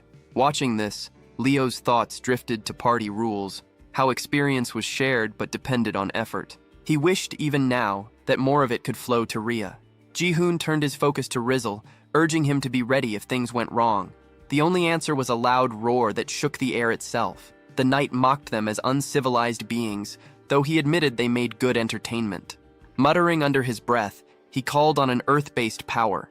The ground responded at once. Stones rose and gathered around his hand, sealing it inside thick, hardened rock. Ji-hoon's suspicion was confirmed. This was an earth attribute skill.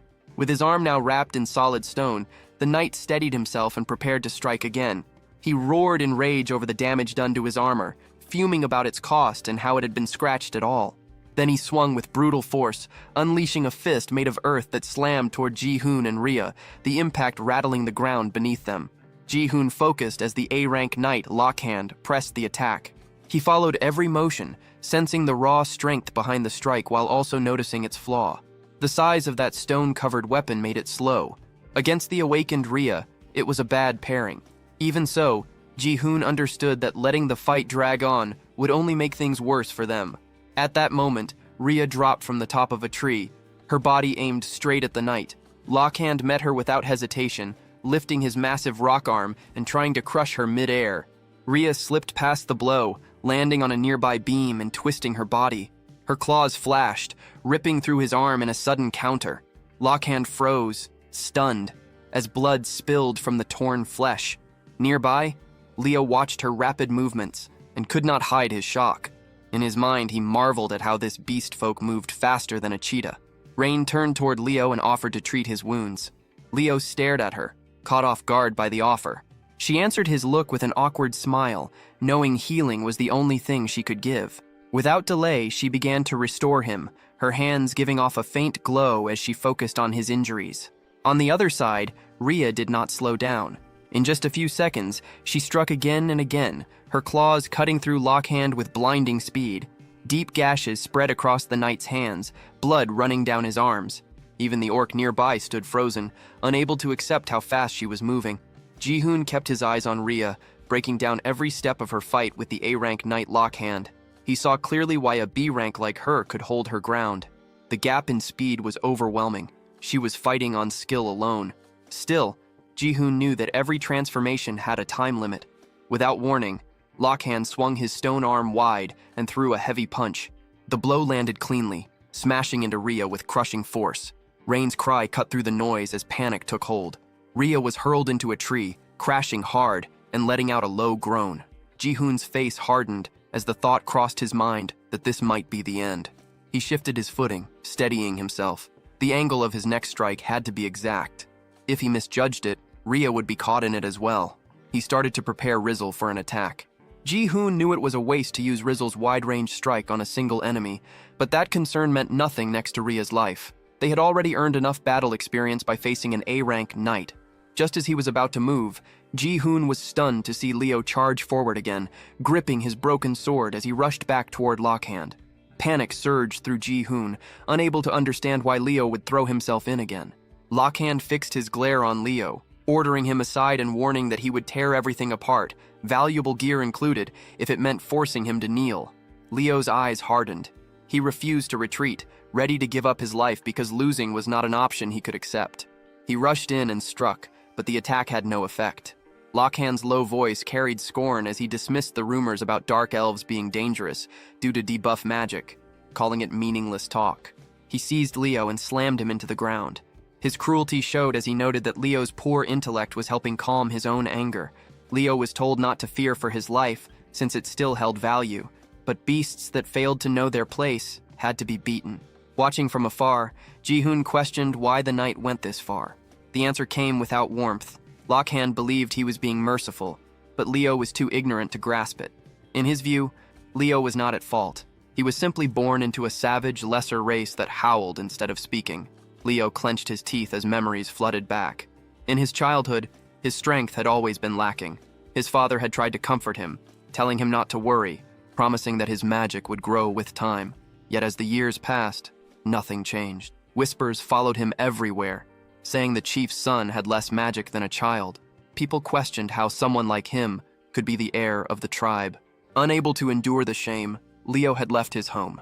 As he walked away, he swore he would return stronger and walk the same path as his father.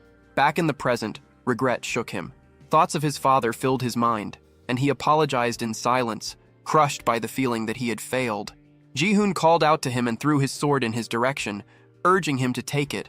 Leo caught the blade, and the moment his hand closed around the hilt, a massive flow of energy surged through him. Power flooded his body, and he realized that magic was pouring out of him without restraint. With that level of magic flowing through him, he was finally able to fight back.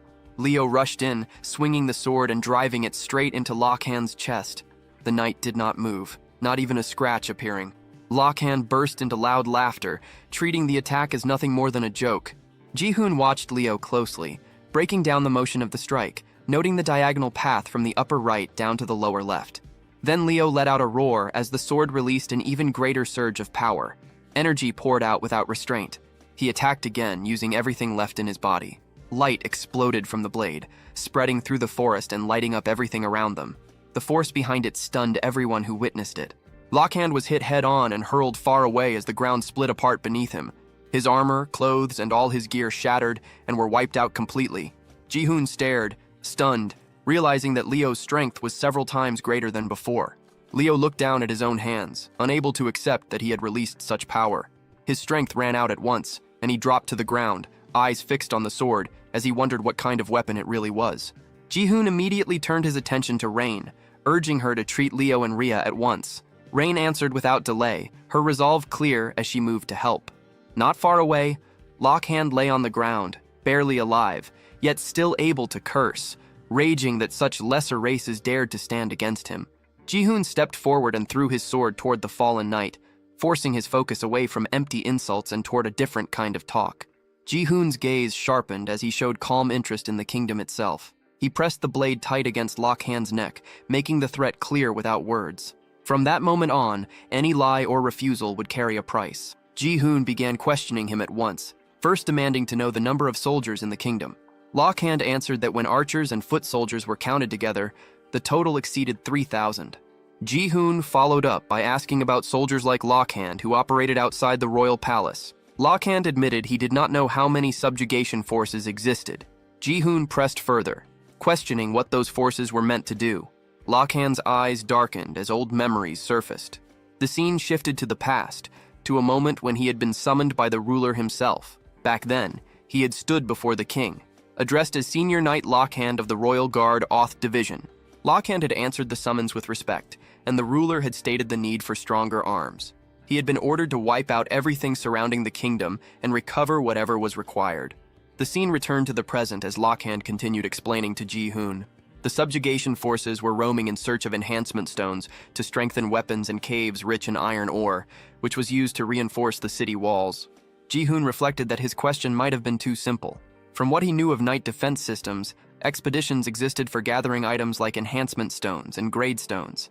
It seemed likely that the subjugation forces were nothing more than groups formed for those same purposes. He moved on to his next concern and asked about the kingdom's two elite knights, Ares and Lib. Lockhand confirmed at once that he knew them. Ji-hoon pressed further, asking about their level, or more precisely, how many skills they could use, since early progression could be judged by skill count. Lockhand stated that both Ares and Lib were capable of using 2 skills each. Ji-hoon processed the answer and concluded that neither had reached level 20 yet. Lockhand then let out a mocking laugh, pointing out that Ji-hoon's focus on troop numbers and elite knights made it seem as if he were setting his sights on the kingdom itself. Ji-hoon showed no hesitation, treating that idea as irrelevant. Lockhand laughed even harder, ridiculing the thought that such limited information could be enough. He scoffed that breaking through walls guarded by elite knights would never be easy. Then he dropped a detail Ji-hoon had missed. There were not only 2 elite knights. Ji-hoon froze, instantly understanding the weight of that statement.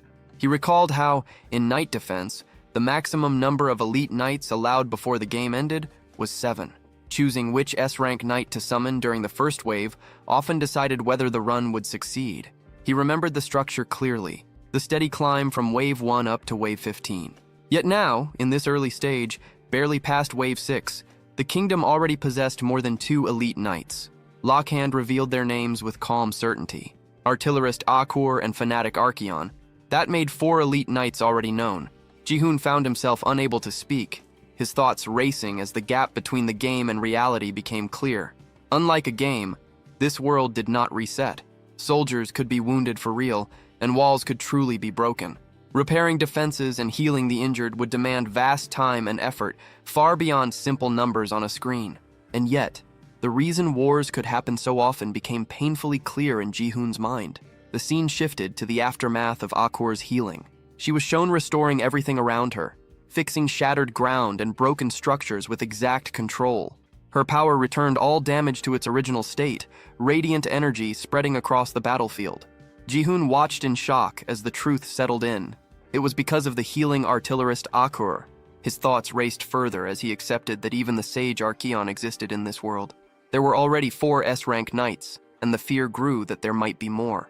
The situation felt absurd, a reality so extreme it was hard to grasp. From the kingdom's side, this world was set to an easy mode.